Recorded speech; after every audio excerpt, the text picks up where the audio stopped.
আসসালামু আলাইকুম everyone, this is Ashikuzzaman your Ashik ভাইয়া। আশা করি তোমরা সবাই অনেক ভালো আছো, সুস্থ আছো। সবাইকে স্বাগত জানাচ্ছি নিউটনিয়ান বলবিদ্যার ওয়ান শট ক্লাসে। তো তোমরা অনেক দিন ধরেই বলছিলে ভাইয়া নিউটনিয়ান বলবিদ্যার চ্যাপ্টারটা কবে আসবে। তো আমাদের চ্যানেলে 50K সাবস্ক্রাইবার উপলক্ষে আমরা কিন্তু নিয়ে আসলাম হচ্ছে এই নিউটনিয়ান বলবিদ্যা চ্যাপ্টারটি। তো আশা করি তোমরা সবাই উপভোগ করবে এবং তোমাদেরকে আমি একটু জানিয়েও দিই যে এই ক্লাসটির মধ্যে যে সিকিউগুলো আসবে বা সিকিউ টাইপগুলো যেগুলো আসবে সেগুলো ফার্স্ট আমি তোমাকে একটু ব্যাখ্যা করে দিব, ঠিক আছে?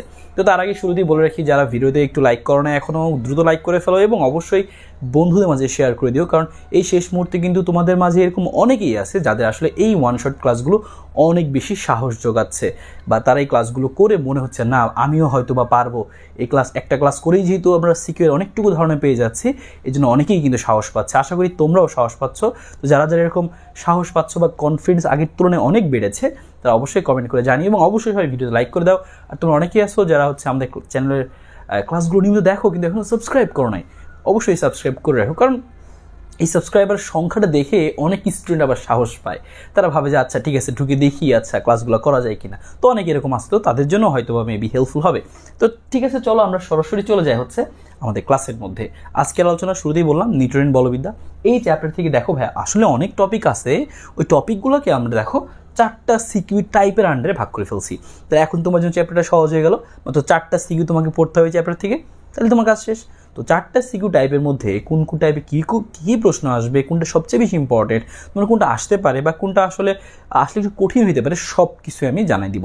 তোমাদের মধ্যে যদি এমনও কেউ থেকে থাকো যে ভাই এই চ্যাপ্টারটা তো ভাই আমি কখনো পড়ি নেই, তো তাদেরও কোনো সমস্যা নাই, জাস্ট আমার ক্লাসটুকু দেখো, যা বলতেছি এটুকু সুন্দর করে বুঝো, খাতায় সুন্দর করে লিখে ফেলাটা খুবই জরুরি। এইচএসসি পরীক্ষার আগের দিন তোমার অবশ্যই অনেক বেশি হেল্প করবে। তো সবাই লিখে ফেলো এবং তার পাশাপাশি যেই বোর্ডগুলো বলবো সেগুলো করে ফেলবা। আমি যেই প্রশ্নগুলো করাই দিব এটাই কিন্তু করলে তোমার ডান, আর দরকার নাই। কিন্তু তারপরেও প্র্যাকটিস করতে হবে একটু, না তোমার পরীক্ষা একটু ঝামেলা হইতে পারে, তুমি প্রশ্ন নাও পড়তে পারো, তো ঝামেলায় পড়তে পারো। এই জন্য অবশ্যই একটু প্র্যাকটিস করে রাখলে বেশি বেটার, বেশি কনফিডেন্স থাকবে, রাইট?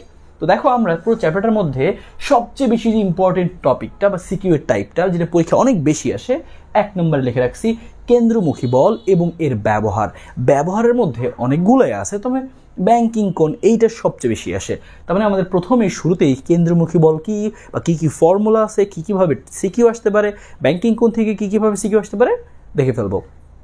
একইভাবে দেখো তারপর 2 নম্বর হচ্ছে ভরবেগের সংরক্ষণ নীতি। এটাও মোটামুটি ইম্পর্টেন্ট, কিন্তু এটা আমরা সবাই পারি। ভরবেগের সংরক্ষণ নীতি আমরা পড়ছিলাম না 9-10-এ, ওই যে M1U1 যোগ M2U2 মনে পড়ে, ওই জিনিসগুলো বা সংঘর্ষ। তো এখানে কীভাবে প্রশ্ন আসতে পারে আমি সেই প্রশ্নগুলো একটু জাস্ট উল্লেখ করে দেবো, তাহলে সহজেই এই টাইপটা কভার করে ফেলতে পারবে। তো প্রশ্ন সহজ হলে কিন্তু অনেক সময় এটা দিয়েও চলে আসে, তখন তুমি অনেক সহজেই এটা অ্যান্সার করে ফেলতে পারবে। তো ঠিক আছে, কোনো প্যারা নেই। পরেরটা দেখি আমরা। তারপরে এই কেন্দ্রমুখী বলের পরে সবচেয়ে বেশি যেটা ইম্পর্টেন্ট একটু দাগ করে দিচ্ছি, এটা সবচেয়ে বেশি ইম্পর্টেন্ট। তারপরে বেশি ইম্পর্টেন্ট হচ্ছে জড়তা, ভ্রামকতা। 1 আর 3 সবচেয়ে বেশি ইম্পর্টেন্ট এই চ্যাপ্টার থেকে। তুমি যে বোর্ডের হও না কেন দেখবা 1 এবং 3 এই দুটো টাইপের মধ্যে সিকিউরিটি তোমার বেশি চলে আসবে, ঠিক আছে? তো সেই জিনিসগুলো আমি দেখাই দেবো, কোনো সমস্যা নেই। যে অতটা ভ্রামক থেকে কী প্রশ্ন আসতে পারে বা টর্ক থেকে কী প্রশ্ন আসে, কৌণিক ভরবেগ, কৌণিক গতিশক্তি, এগুলো মিক্স করে কিন্তু প্রশ্নগুলো হয়। তো আমরা সুন্দর করে এই টাইপটা দেখে ফেলবো। এবং আরও একটা জিনিস বাকি আসছে, ঘর্ষণ এবং হচ্ছে আদার্স, এছাড়া আরও যেই টপিকগুলো থাকবে ছোটোখাটো সেগুলো। তাহলে মোট আমাদের হচ্ছে 4টা টাইপ আমাদেরকে দেখতে হবে, যেগুলো থেকেই আমরা পরীক্ষায় সিকিউ আসলে অবশ্যই পরীক্ষার জন্য অ্যান্সার করতে পারি। তো চলো আজকে শুরুতে হচ্ছে আমরা কেন্দ্রমুখী বল এবং ব্যাংকিংটা দেখার চেষ্টা করবো, তারপরে আমরা ধারাবাহিকভাবে বাকিগুলো দেখে ফেলবো। তো দেখি আজকে কতটুকু আগানো যায়, তো আমরা সেটুকু আগানোর চেষ্টা করবো এবং প্রত্যেকটা টপিক এমনভাবেই পড়াই দিব, তোমার যদি চ্যাপ্টারের বেসিক নাও থাকে তাও যেন তোমার ক্লাসের মধ্যেই বেসিক কথাগুলো হয়েছে, সিকিউ সলভিংও তুমি বুঝে ফেলতে পারো, মানে A to Z হয়ে যায়। এই জন্য কিন্তু ক্লাসগুলোর নাম কি ওয়ান শট, মানে হচ্ছে জাস্ট এই ওয়ান শটের মধ্যে একটা টাইপের সিকিউ তুমি ক্লিয়ার করে ফেলতে পারতেছো। একটা টাইপের একটা ভিডিওর মধ্যে পুরো চ্যাপ্টারটা করতে গেলে আসলে বেশি লং হয়ে যাবে, 3-4-5 ঘন্টা হয়ে যাবে, তখন আবার অনেকে আবার একটু মনে কষ্ট পাবে। যখন পরীক্ষার আগে দেখতে যাবে আল্লাহ 3-4 ঘন্টার ভিডিও, তখন তার সাহস ওখানেই শেষ, আর ভিডিওটা দেখাই শুরু করে না। কিন্তু যখন এরকম পার্ট করে দিই, মনে করো যে 2 পার্টে দিলাম, আজকে মনে করো 1 ঘন্টা 10 মিনিট, পরের মনে করো আরও 1 ঘন্টা 20 মিনিট, তো মনে করো 2 পার্ট করে দিলে একটা সাহস হয়। 1 ঘন্টা ভিডিও তো আচ্ছা দেখি একটু, তখন দেখতে সে শিখে ফেলতে পারে, সাহসটা জন্মায় আর কি। তো এই জন্য আমাদের এই কাজগুলো করা। তো সমস্যা নাই, তোমাদের সাথে এসি, তোমরা সাপোর্ট করো, তোমরা সর্বোচ্চ সাপোর্ট করতেছো আমি দেখতেছি, তারপরেও বন্ধুদেরকে জানিও। এবং আমাদের অ্যাডমিশন প্রো ব্যাচে কিন্তু এখনও তুমি চাইলে ভর্তি হয়ে যেতে পারো, তোমরা অনেকেই বলছিলে যে ভাইয়া আরেকটু সুযোগ দেওয়া হোক, 500 টাকার ওই অফারটি মানে হচ্ছে বুকিং অফারটি, মানে জাস্ট 500 টাকা তুমি জাস্ট ভর্তি হয়ে থাকতে পারবে, বাকি টাকা মানে হচ্ছে 3680 থেকে 500 বাদ দিলে যা থাকে সেই টাকাটা তুমি এসএসসি শুরুর 1 সপ্তাহ আগে দিলেও কিন্তু হয়ে যাবে। তাহলে তুমি এখন ভর্তি হলে আমাদের সাথে এখনই এসএসসি ক্লাসগুলোও করতে পারতেছো, আর অ্যাডমিশনের সময় তো অ্যাডমিশনের ক্লাস চলতে থাকবে। তার মানে একদম এইখান থেকে শুরু করে অ্যাডমিশন পর্যন্ত পুরো সময়টার ফি কিন্তু টোটাল এইটা। তবে তোমরা যদি চাও 500 টাকা দিয়ে এখনও বুকিং দিয়ে রাখতে পারো এবং পরে তুমি বাকি টাকা দিয়ে দিও। তো ঠিক আছে, হোয়াটসঅ্যাপ নাম্বারে তুমি মেসেজ দিতে পারো যদি তোমার ইন্টারেস্টেড তুমি হও, এবং আশা করি আমার ক্লাসগুলো তোমরা বুঝতেই পারো। তো যারা আশিক ভাইয়ের ক্লাসগুলো বুঝতে পারো অবশ্যই যুক্ত হয়ে যেও, কারণ তুমি যেখানে ক্লাসটা বুঝতেছো তো সেখানেই তুমি না থাকি যদি অন্য নতুন আরেক জায়গায় ট্রাই করতে পারো, কোনো সমস্যা নেই, এতে আশিক ভাইয়ের কোনো সমস্যা নেই, কিন্তু তোমাকে বুঝতে হবে যে তুমি কোথায় ভালো বুঝবে, এটা তোমার আসলে সিদ্ধান্ত। এসএসসি পরে ভর্তি দিতে পারবে, কোনো সমস্যা নাই। দেখো আমরা শুরু করতেছি তাহলে কেন্দ্রমুখী বলের এই টাইপটা দিয়ে। শুরুতে আমরা দেখবো কেন্দ্রমুখী বল কি, তারপর আমরা দেখবো হচ্ছে এই ব্যাংকিং করে কী কী আমাদের জিনিসপাতি আছে বা কী কী ইনফরমেশন মনে রাখতে হবে। তারপর দেখো সেম আগের মতো করে লিখে রাখছি একটা উদ্দীপক দিয়ে যে এই প্রথমে আমরা ব্যাংকিং বা কেন্দ্রমুখী বল যেহেতু দেখবো, এই টাইপ থেকে ভাই কী কী প্রশ্ন আসতে পারে, যা যা আসতে পারে সব একসাথে লেখা আছে, কীভাবে চেঞ্জ করে দিতে পারে বা কীভাবে আসলে আমি কীভাবে অ্যাপ্রোচ করবো, এটা করা ঠিক হবে কিনা বা কোনটা দিয়ে শুরু করব, সব কিছু বোঝাই দিব। হ্যাঁ, তো ব্যাংকিং কোন আশা করি সবাই পারো, কিন্তু তারপরে কিছু নতুন জিনিস দেখাই দিব, বা নতুন জিনিস বলতে হচ্ছে কিছু প্রশ্ন বোর্ডে আসছে যেগুলো একটু অনেকেরই কনসেপ্ট ক্লিয়ার নাও থাকতে পারে। হ্যাঁ, তো সেগুলোও কিন্তু দেখাই দিব, এই জন্য তোমাকে ভিডিওটি দেখতে হবে। তুমি ভাবো হ্যাঁ ব্যাংকিং কিন্তু পারি, তাহলে একটি সমস্যা। কেন? কারণ তুমি একটু পরে দেখবে যে নানান ধরনের অঙ্ক আসবে এবং আসলে তোমার হচ্ছে একটু অসুবিধা হইতে পারে। আর তোমার যদি এইটার অসুবিধা নাই থাকতো তুমি তাহলে ভিডিওটা অনই করতে না, তুমি সরাসরি টেস্ট পেপার প্র্যাকটিস করে পরীক্ষা হওয়া যাইতা। যদি তোমার সমস্যা আছে তাই এই বিধায় কিন্তু তুমি ওয়ান শট ক্লাসগুলো দেখতেছো, তার মানে তোমাকে একটু ধৈর্য সহকারে সুন্দর করে দেখতে হবে। A to Z একদম বেসিক থেকে প্রো পর্যন্ত আমি নিয়ে যাব, জাস্ট একটু ধৈর্য ধরে দেখবা। তো শুরুতে আমরা যে টপিকটা লিখছিলাম এখানে কেন্দ্রমুখী বল, তো সবাই খাতায় টাইটেল দিয়ে ফেলো যে কেন্দ্রমুখী বল। কেন্দ্রমুখী বল, তো সেই কেন্দ্রমুখী বল থেকে আমাদের কী কী জিনিস জানতে হবে বা আমাদের কী কী বেসিক কথা জানতে হবে সেটা ফার্স্টে বলে দিই। শুরুতে মনে রাখবা কেন্দ্রমুখী বল, দেখো নামের মধ্যে আছে কেন্দ্রমুখী। যখন তুমি কোনো একটা বস্তুকে মনে করে এরকম করে বৃত্তাকার পথে ঘোরাচ্ছ, তুমি একটা বস্তুকে সুতায় বেঁধে এভাবে করে বৃত্তাকার পথে ঘোরাচ্ছ, বস্তুটা এভাবে ঘুরতেছে। যে কোনো বস্তু যারা বৃত্তাকার পথে ঘুরতেছে, তুমি মনে রাখবা যে কোনো বস্তুই যারা বৃত্তাকার পথে ঘুরতেছে তাদের একটা কি কাজ করে, তাদের উপরে একটা কেন্দ্রের অভিমুখে একটা বল কাজ করে। আর কেন্দ্রের অভিমুখে বা কেন্দ্রের দিকে একটা যে বল কাজ করে, এই বস্তুটা কি ঘুরাচ্ছি আমরা, এই বস্তুটার উপর কেন্দ্রের অভিমুখে কেন্দ্রের দিকে একটা বল কাজ করতেছে, যার নাম আমরা কি দিই কেন্দ্রমুখী বল। এই কেন্দ্রমুখী বলকে আমরা প্রকাশ করি হচ্ছে এভাবে, এফ লিখে নিচে ছোট করে সি লিখতে পারি। এটা দ্বারা কী বোঝায়? এটা দ্বারা বোঝায় হচ্ছে যে সেন্ট্রিপেটাল ফোর্স। হ্যাঁ, সেন্ট্রিপেটাল ফোর্স বা হচ্ছে কেন্দ্রমুখী বল। তো ঠিক আছে, সমস্যা নেই, এফসি দ্বারা প্রকাশ করি। তো প্রথম কথা তুমি মনে রাখলা কোনো বস্তুকে বৃত্তাকার পথে ঘুরাইতে হলে কি লাগবে? কেন্দ্রমুখী বল লাগবে। এখন সেই বলটা পাবো কই থেকে সেটা পরের ব্যাপার, কেউ দিবে, যে কোনো কাউকে প্রোভাইড করতে হবে। তাহলে শুরুর কথাটা ভালো করে লিখে রাখো, মনে রাখো কোনো বস্তুকে বৃত্তাকার পথে ঘোরানোর জন্য কেন্দ্রমুখী বলের প্রয়োজন। সোজা কথা লিখে রাখো, বৃত্তাকার পথে ঘুরতেছে মানে কি কেন্দ্রমুখী বলটা লাগবে। হ্যাঁ, এবং ওই কেন্দ্রমুখী বলটা কই থেকে আসবে? কাউকে না কাউকে তো অবশ্যই দিতে হবে, সেটা তো একা একা জন্ম নেবে না, এই জন্য কাউকে না কাউকে সেই কেন্দ্রমুখী বলটা দিতেই হবে বৃত্তাকার পথে ঘোরানোর জন্য। এই কথাটা সবার আগে ক্লিয়ার। এবার সেই কেন্দ্রমুখী বলের ভ্যালুটা কত হবে? সেই কেন্দ্রমুখী বলের ভ্যালুটা হবে, আমরা সূত্রটা এভাবে লিখতাম যে কেন্দ্রমুখী বল এফ সি ইকুয়াল টু, লিখতাম মনে আছে তোমাদের? এভাবে লিখতাম আমরা যে কেন্দ্রমুখী বল equal to F equal to M A লিখতাম না? তাহলে আমরা এভাবে লিখতে পারতাম যে কেন্দ্রমুখী বল equal to F equal to M A. তাহলে এই যে এম এ, তবে যেহেতু এটা কেন্দ্রমুখী বল তাহলে ত্বরণটা হয় কেন্দ্রমুখী ত্বরণ। হ্যাঁ, তো এই প্রথম কথা মনে রাখতে পারো, সব বলে দিচ্ছি আমি। তাছাড়া সবচেয়ে বেশি যেই সূত্রটা আমরা ইউজ করি, এই যে মাত্র লিখলাম এসি, এটার মান কত? এটার মান হচ্ছে এরকম ভি স্কোয়ার বাই আর। এই জন্য আমরা ডিরেক্ট লিখতাম যে এফ সি সমান সমান এম ভি স্কোয়ার বাই আর, তার মানে কেন্দ্রমুখী বল সমান সমান এম ভি স্কোয়ার বাই আর। আরেকভাবে লিখতে পারি, সেটা হচ্ছে এম ওমেগা স্কোয়ার আর। খেয়াল করো, এখানকার লিখছিলাম আমরা এম ভি স্কোয়ার বাই আর, মানে এই ভি ছিল হচ্ছে আমাদের রৈখিক বেগ, আর এখানে লিখছি আমরা এম ওমেগা স্কোয়ার। দুইভাবে লেখা যায়, এই ওমেগা মানে কৌণিক বেগ, রৈখিক বেগ দেওয়া থাকলে এটা দিয়ে লিখতে পারবা, আর কৌণিক বেগ দেওয়া থাকলে এটা দিয়ে লিখতে পারবা। তার মানে এটা আমাদের মেইন ফর্মুলা। হ্যাঁ, তো এইটাকে তুমি মেইন বক্স আকারে মনে রাখতে পারো, ঠিক আছে? এটা তোমার হচ্ছে মেইন লাইন। এবার এই যে কথা বললাম আমরা কৌণিক বেগ আর এই আমাদের রৈখিক বেগ এদের মধ্যে কিন্তু একটা সম্পর্ক আছে, সেটা তোমাকে মনে রাখতে হবে যে ভি ইকুয়াল টু হচ্ছে ওমেগা ইন্টু আর। রৈখিক বেগ সমান হবে কৌণিক বেগ ইন্টু আর, আর মানে ব্যাসার্ধ।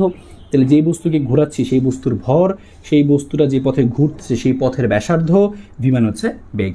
এই আমাদের কেন্দ্রমুখী বল। তবে মাঝে মাঝে আমাদের এই কৌণিক বেগটাও বের করে নেওয়ার দরকার হবে। তাহলে সেই কৌণিক বেগ সমান সমান লিখে রাখো তুমি বাংলা দিয়ে, কৌণিক বেগ ওমেগা। ঠিক আছে, কৌণিক বেগ ওমেগা সমান সমান কি লিখবো আমরা? লিখবো হচ্ছে এরকম যে ওমেগা সমান সমান এরকম লিখবো যে 2π/t।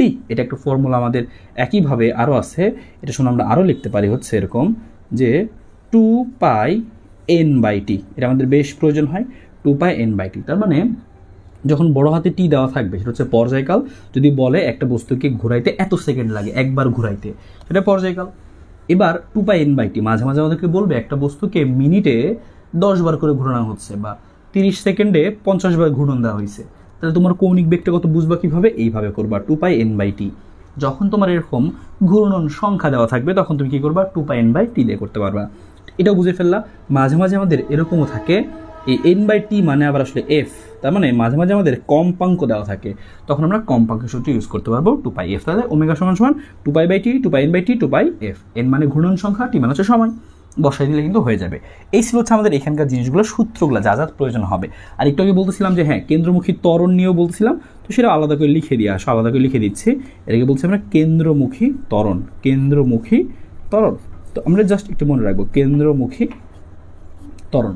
এবার সেই কেন্দ্রমুখী ত্বরণটা মাঝে মাঝে লিখবো আমরা কীভাবে, যদি কখনো প্রয়োজন হয় আমাদের কখনো লিখবো এসি ইকুয়াল টু, ইজটা বলছিলাম যে এই v²/r বেসিক্যালি কী ছিল আমাদের কেন্দ্রমুখী ত্বরণ। লিখতে পারবো আমরা v²/r, অথবা ইকুয়াল টু কি লিখতে পারবো ওমেগা² গুণ চিহ্ন দিয়ে হচ্ছে কি আর। তার মানে রৈখিক বেগ বা কৌণিক বেগ দুইটা দিয়ে তুমি লিখতে পারবা। এই ছিল এখানকার ছোট্ট ফর্মুলাগুলো। মাঝে মাঝে আমাদের এই কেন্দ্রমুখী বল বের করতে বলে, বা এই কথাটা অন্যভাবে বলে, একটা বস্তুকে কি করা হচ্ছে? সুতায় বেঁধে ঘোরানো হচ্ছে, তাহলে সুতার টান নির্ণয় করো। তো সুতাটার উপরে কতটা টান পড়ে সেটা হচ্ছে কি কেন্দ্রমুখী বলের মানে সমান পড়ে। তবে এই সুতার টান নিয়ে আরও কিছু জিনিসপত্র আমরা শিখবো যে বিভিন্ন পয়েন্টে সুতার টান কত হয়। তো এই টাইপের প্রশ্নগুলো বেশ আমাদের আসবে। তাহলে সুতার টান টাইপের জিনিসপাতি আমাদেরকে একটু দেখতে হবে। তো আশা করি এই ব্যাপারটা ক্লিয়ার। তো আমরা এই জিনিসটাও দেখবো। হ্যাঁ, সুতার টান বলে নর্মালি আমরা কী বের করি? নর্মালি আমরা এই কেন্দ্রমুখী বলটাই বের করি। তো কিছু কিছু কেসে ভিন্ন রকমভাবে বের করতে হয়, যোগ করতে হয়, বিয়োগ করতে হয়, সেটাও দেখাই দিব। আশা করি এইটুকু বেসিক একদমই ক্লিয়ার। এবার আমরা একটা একটা করে অঙ্ক দেখবো যে আচ্ছা উদ্দীপক আমাদের কী বলছে বা কী কী প্রশ্ন আসতে পারে, সেগুলো আমরা এই সাইডে এখনই দেখব। আশা করি এই জিনিসটাও খুব সুন্দর ক্লিয়ার হয়ে গেছে। এবং এখানে আমাদের একটু আগে তোমাকে বললাম যে কেন্দ্রমুখী বলের সাথে আজকে আমরা কী দেখবো? ব্যাংকিং দেখবো, তাই না? তো ব্যাংকিংয়ের সূত্রটুকু আমরা চলো দেখে ফেলি, ব্যাংকিংয়ের সূত্রটুকু দেখে ফেলি। তারপর হচ্ছে আমরা কী করবো? এই কেন্দ্রমুখী বল এবং ব্যাংকিং নিয়ে যা যা প্রশ্ন আসতে পারে, যেভাবে আসতে পারে, সবাই তোমাদেরকে দেখাই দেবো, ক্লিয়ার হয়ে যাবে। ওকে ফাইন, এটুকু বুঝে ফেলতে আশা করি কেন্দ্রমুখী বল ব্যাপারটুকু। সামারি কি, যে কোনো একটা বস্তুকে বৃত্তাকার পথে ঘুরাইতে হলে কি লাগবে? অবশ্যই কেন্দ্রমুখী বল লাগবে। ওই কেন্দ্রমুখী বল কেউ না কেউ দিবে বা কাউকে না কাউকে দিতেই হবে ঘুরানোর জন্য, ঠিক আছে? ফাইন। এবং সেই কেন্দ্রমুখী বল সমান আমরা কি লিখবো? এফসি সমান mv²/r অথবা m⍵²r। ওমেগা দেওয়া না থাকলে কি লিখবো আমরা? যে এটা লিখবো আমরা, এটা লিখবো যে 2π/t, 2πn/t অথবা 2πf, যেই ভ্যালু প্রশ্নে দেওয়া থাকবে সেই অনুযায়ী কাজ করতে হবে। ওকে, তো এবং রৈখিক বেগ কৌণিক বেগের সম্পর্ক দেখলাম v = ওমেগা, আর কেন্দ্রমুখী ত্বরণ এসি সমান v²/r বা ওমেগা², তো আমরা বুঝতেই পারছি, তাই না? তো এটুকু তোমাকে অবশ্যই এখান থেকে মনে রাখতে হবে। আর সুতার টান নিয়ে একটু কাজ করতে হবে এইখানে। এখন আমরা দেখব কেন্দ্রমুখী বলের ব্যবহার। কেন্দ্রমুখী বলের ব্যবহার মানে হচ্ছে ব্যাংকিং কোণ আসলে। হ্যাঁ, এই যে আমরা ব্যাংকিং দেখি, রাস্তার ব্যাংকিং তো সবাই বুঝো, তাই না? অবশ্যই যেহেতু পড়ে আসতো এতদিন যাবত ইন্টারে, অবশ্যই বুঝো। আমাদের পরীক্ষা এগুলো বের করতে বলবে যে ব্যাংকিং কোণটা বের করতো। ব্যাংকিং কোণ কেন দরকার, কেন রাস্তা এরকম একটু ঢালু করা হয়? তো বা অনেক সময় তোমরা দেখবা কোনো রাস্তার বাঁক নেওয়ার সময় কি, যে সাইকেল চালানোর সময় তুমি নিজেও কী করো, একটু হেলে পড়ো, বা বাইক যারা চালায় তারাও একটু হেলে পড়ে। সবচেয়ে হেলে পড়ার ব্যাপারটা সবচেয়ে ভালো কোথায় দেখা যায় বলতো? ওই যে মোটো জিপি কিছু রেস হয় না, দেখবা যে হচ্ছে ওরা করে কি, যে রাস্তা তো বাঁক থাকে, ওরা অনেক স্পিডে যায়, দেখবা একদম বাঁক নেওয়ার সময় একদম শুয়ে পড়ে। এই যে একদম বেঁকে পড়তেছে, কারণ কি? কারণ তারা কিন্তু বেগ কমায় না, ওই বেগটা বজায় রাখে, আবার বাঁকও নেয়, এই জন্য তাদেরকে এত শুয়ে পড়তে হয়। কেন শুয়ে পড়ে? ওই যে বলছিলাম, সে যেহেতু বাঁক নিচ্ছে, মানে কি বৃত্তাকার পথে ঘুরতেছে, অবশ্যই কি লাগবে? কেন্দ্রমুখী বল লাগবে। সেই কেন্দ্রমুখী বল সে যোগান দিচ্ছে এভাবে হেলে পড়ে। হ্যাঁ, রাস্তার ঘর্ষণ থেকে কিছু পাচ্ছে, তবে হেলে পড়ে যোগান দিচ্ছে বিশেষ করে। তো সেই জিনিসগুলো নিয়ে আমাদের এখন আলোচনা। তো কেন্দ্রমুখী বলের ব্যবহারের মধ্যে আমরা এখন দেখতেছি কি হচ্ছে? রাস্তার ব্যাংকিং। ব্যবহারের মধ্যে কি দেখতেছি আমরা, যে রাস্তার ব্যাংকিং। তো টপিকের নামটাও লেখা থাকুক, সমস্যা নাই, রাস্তার ব্যাংকিং। তো আপাতত বুঝতে পারছো, অনেক সময় দেখবা এরকম বাঁকযুক্ত রাস্তায় একটু হেলানো থাকে রাস্তাটা। তো ওরা কি বলছে আমরা কি রাস্তা, ওটা কিন্তু ইচ্ছাকৃতভাবে করে। কেন করে, যেন কেউ ওই রাস্তায় বাঁক নেওয়ার সময় আসলে খুব সহজেই বাঁক নিতে পারে, যেন একটু হেলানো থাকলে কি হবে, কেন্দ্রমুখী বলের যোগানটা পাওয়া যাবে আর কি। আচ্ছা, অত ডিটেলসে যাবো না আমরা, খেয়াল করো রাস্তার ব্যাংকিং। তো তুললাম, এই হচ্ছে আমাদের সেই রাস্তাটা, এরকম সেই রাস্তার বাঁকটা, তুমি এই বাঁক নিয়ে এরকম বাঁক নিচ্ছ আর কি, বাঁক নিবা। তুমি যদি আস্তে আস্তে বাঁক নাও অল্প বেগে, তাহলে কোনো সমস্যা নেই। কিন্তু একে যদি হয় একদম জোরে বাঁক নিতে চায়, তাহলে এমনও হইতে পারে যে এই রাস্তা অনুযায়ী সে এমন জোরে বাঁক নিয়ে ফেলছে যে সে সিটকে পড়ে গেছে, এমনও হইতে পারে। কারণ কি, কোন রাস্তার বাঁকে একটা সর্বোচ্চ সীমা থাকে, যে হ্যাঁ তুমি এই রাস্তার বাঁক যেহেতু আছে, এই বাঁকের সর্বোচ্চ তুমি এত বেগেই বাঁক নিতে পারবা, এর বেশি যদি চালাও তোমার অ্যাক্সিডেন্ট হবে, তুমি সিটকে পড়ে যাবা। তো সেগুলো আমাদেরকে বের করতে বলবে। তো এই যে একটু বললাম যে রাস্তা একটু যে হেলানো থাকে, ওই বলছি আমরা রাস্তার ব্যাংকিং। আর ব্যাংকিং কোনটাকে লিখি আমরা, কীভাবে লিখি আমরা, যে সাইন থিটা সমান সমান কি h/x। যেটা জিনিসটা কি ছিল, এরকম ছিল যে আমাদের এই রাস্তা তো অনেকটা দেখতে এরকম, তাই না? দেখলাম এই হচ্ছে আমাদের রাস্তা, একটু আমরা হেলাই দিই মনে করো, হ্যাঁ মনে করো, আচ্ছা এদিকে দিই, আমরা এদিকেই দিই, এরকম হেলাই দিই। তার মানে রাস্তাটা এখন বেসিক্যালি ছিল এরকম সমতল, কিন্তু রাস্তাটা একদিকে এরকম হেলানো থাকে। তার মানে কি, মানে ব্যাপারটা এরকম। খেয়াল করো, এটা দিয়ে দেখাই আরও ভালো বুঝতে পারবা। খেয়াল করো, এই হচ্ছে আমাদের সেই রাস্তাটা, এই যে রাস্তা, এই হচ্ছে আমাদের রাস্তা, হ্যাঁ এই যে এটা হচ্ছে রাস্তার সমতল প্লেন, রাস্তা সমতল আছে, রাস্তা সমতল। এবার তুমি কি করলে, রাস্তাটাকে একটু মনে করো, আচ্ছা এদিক দিয়ে দেখে এই যে রাস্তা আছে, রাস্তাটাকে তুমি একটু হেলাই দিবা, একটু এদিকে বাঁক আছে, তুমি একটু হেলাই দিবা। হেলাই দিয়ে কি করলা, এক প্রান্ত একটু উঁচু করে দিলা। তাহলে যে এক প্রান্ত একটু উঁচু করে দিলা তুমি এখানে, ওকে ফাইন। দেখো একটু এক প্রান্ত একটু উঁচু করে দিলা, তাহলে বাঁক নেওয়ার সময় একটু সুবিধা পাবে, কিন্তু একটু হেলানো আছে, সহজেই বাঁক নিতে পারবে আর কি। তো দেখো এই যে এখানটা কোণ তৈরি হয়েছে একটু উঁচু করে দেওয়ার ফলে, এই কোণটাকে বলছি ব্যাংকিং কোণ। আর এই যে এখানে উচ্চতা দেখা যাচ্ছে, এই উচ্চতাকে আমরা কি বলতেছি, আমরা বলছি এইচ। এই যে এইচ লিখছি না এখানে, সূত্রে এইচ, এটা হচ্ছে সেই এইচ। আর খেয়াল করো, এই যে রাস্তার প্রস্থ, এটা হচ্ছে এক্স, এখান থেকে শুরু করে এই যে এই পর্যন্ত এইটুকু হচ্ছে কি প্রস্থ রাস্তার এক্স। তাহলে বুঝতে পারছো সবাই আশা করি, যে এইচ কোনটুকু, এইটুকু হচ্ছে এইচ। এটাকে বলা হয় রাস্তার এক প্রান্ত থেকে আরেক প্রান্তের উচ্চতা, এইচ। আর এক্স মানে কি রাস্তার প্রস্থ। একদম ডিটেলস বুঝে দিলাম। দেখো এদিক তো একটা ত্রিভুজের মতো না, এই জন্য বই খাতাতে ত্রিভুজের মতো খালি এইটুকু আঁকা থাকে, হ্যাঁ এত কিছু দেখায় না আর কি। ওকে ফাইন, এটা আমরা বুঝতে পারলাম। তাহলে মানে অনেকটা এরকম দেখা যায়, বুঝতে পারলাম। যদি কোনো চিত্র আঁকা থাকে তোমার, তুমি বুঝে নিবা যে এটা হচ্ছে রাস্তার এক প্রান্ত থেকে আরেক প্রান্তের উচ্চতা, আর এই যে এটা হচ্ছে সেই রাস্তাটা, এই রাস্তা হচ্ছে কি, এটা হচ্ছে সেই রাস্তার প্রস্থ, হ্যাঁ। আর এই কোণটাকে আমরা বলতেছি কি, এই কোণটাকে বলছি ব্যাংকিং কোণ। গ্রেট, তো ওটাই লিখলাম আমরা, সাইন থিটা সমান সমান h/x। এবং খেয়াল করো, এই যে আমরা একটু আরও ফর্মুলা আছে, আমরা একটু আগে বলতেছিলাম যে এই যে সাইকেল আরোহী বা যে কোনো একজন যানবাহন নিয়ে কি বাঁক নিচ্ছে, রাস্তা পার হচ্ছে। তো বাঁক নেওয়ার জন্য অবশ্যই কেন্দ্রের অভিমুখে কি লাগবে বলতো, কেন্দ্রের অভিমুখে কেন্দ্রমুখী বল লাগবে। তার মানে যেহেতু সে বাঁক নিচ্ছে, তাহলে অবশ্যই কেন্দ্রমুখী বল লাগবেই। তো সেই কেন্দ্রমুখী বল কই থেকে যোগান দিবে, কে যোগান দিবে, হ্যাঁ এটা হচ্ছে আমরা একটু দেখব। এটা দুইটা কেস আছে আমাদের, যে অনেক সময় রাস্তা আমাদের এরকম রাস্তার বাঁক থাকবে, ওই বাঁকে রাস্তার ব্যাংকিং থাকতে পারে, আবার ব্যাংকিং নাও থাকতে পারে। দুই রকম কেস হইতে পারে। তোমরা সবচেয়ে বেশি পড়ছো কোনটা, ব্যাংকিং থাকলে কি হয়। এবার মাঝে মাঝে এমন ঘর্ষণের অঙ্ক দিবে যেখানে ব্যাংকিং আসলে নাই, রাস্তা হেলানো না, রাস্তা সমতল, তাহলে তুমি কি বাঁক নিতে পারবা না? হ্যাঁ অবশ্যই বাঁক নিতে পারবা। তাহলে কত বেগে বাঁক নিতে পারবা, তখন ব্যাংকিং যেহেতু নাই, তাহলে তখন তুমি কত বেগে বাঁক নিতে পারবা। এরকম অঙ্ক কিন্তু বিগত বছরগুলোতে আসছে, অলরেডি বোর্ড পরীক্ষাতে শেখাই দিব আমি, ঠিক আছে। তো আমরা এখন করতে চাই কোনটা, রাস্তার ব্যাংকিং সহ। তার মানে ব্যাংকিং যদি থাকে রাস্তায়, তাহলে কোন ফর্মুলাগুলো হবে, কি কি হবে, হ্যাঁ লিখছি রাস্তার ব্যাংকিং সহ, রাস্তা ব্যাংকিং থাকলে। তো তোমরা এটা হচ্ছে দেখছিলা যে ব্যাংকিং থাকলে, যে কোনো রাস্তায় ব্যাংকিং থাকলে, তাহলে সেই রাস্তায় সর্বোচ্চ কত বেগে বাঁক নেওয়া যায়, সেটা হচ্ছে কি v² ডিভাইডেড বাই কি r/g, v² ডিভাইড বাই কি r/g।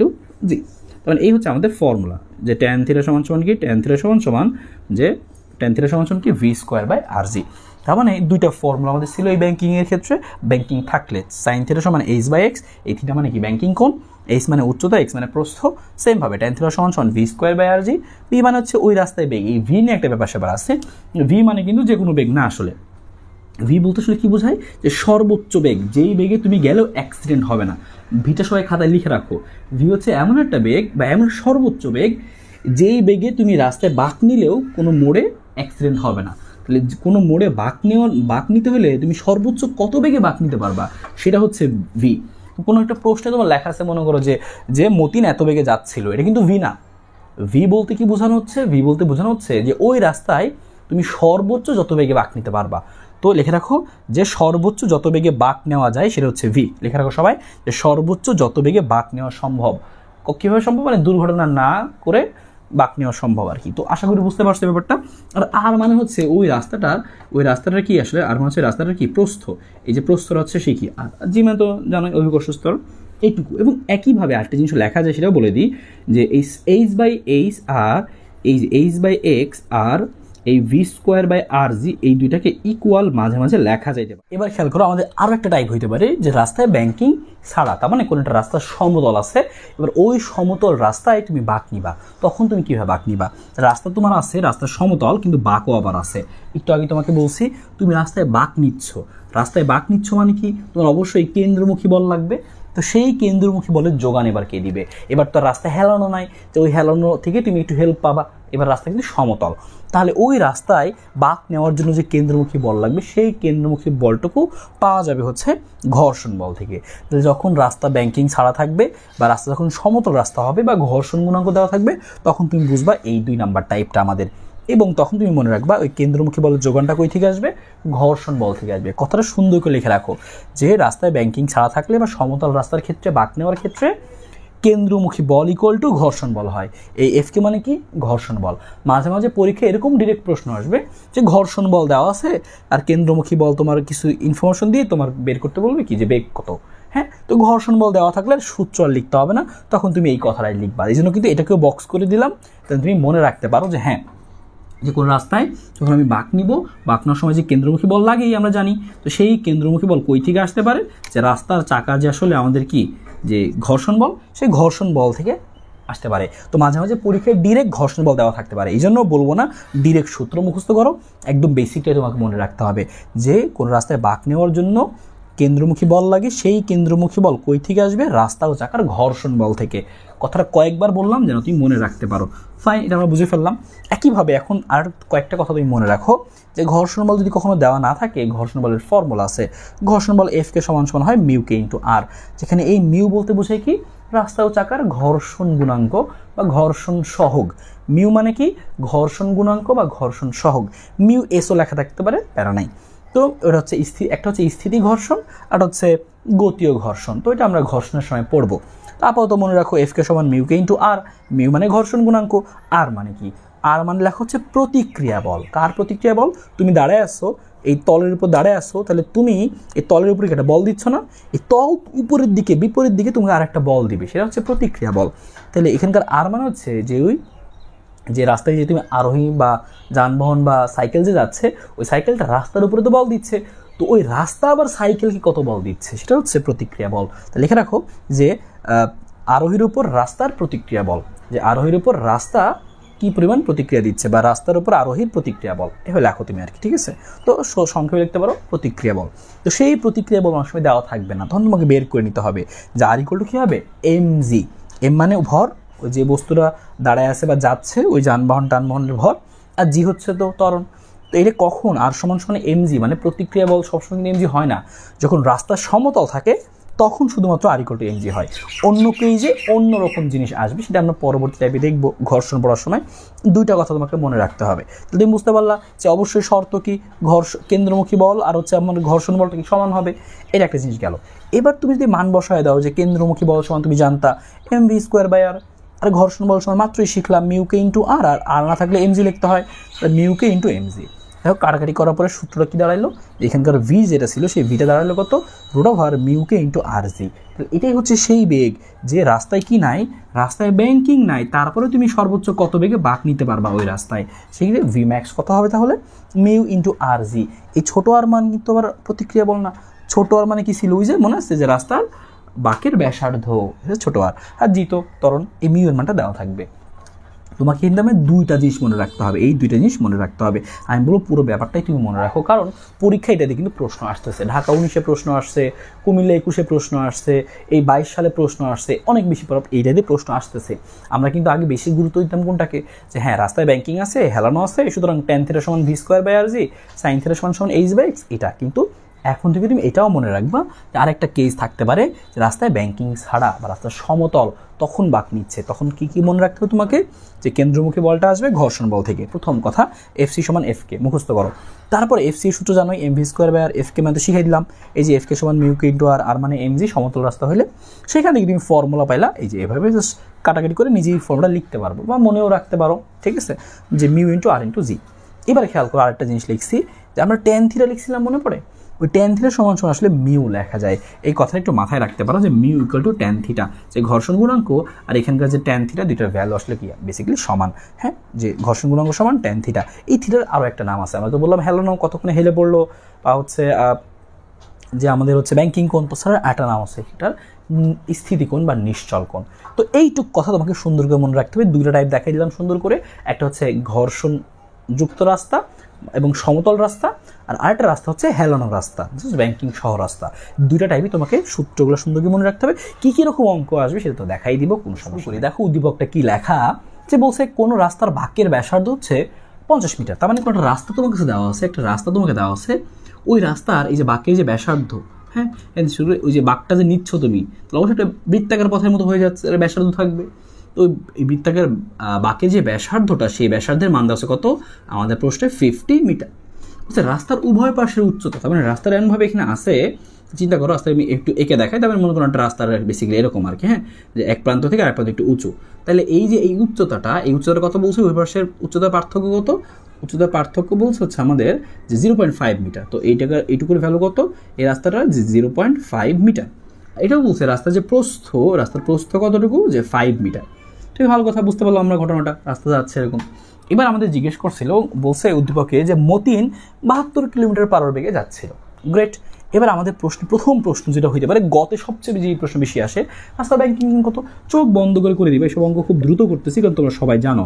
দেখবা আমরা জানি ব্যাংকিং কোণ সাইন থিটা সমান সমান h/x। কেন এটাই লিখলাম, কারণ দেখো এটা তোমাকে বলেই দিছে যে রাস্তার যে উচ্চতা আর রাস্তার যে প্রস্থ ডিরেক্ট বলা।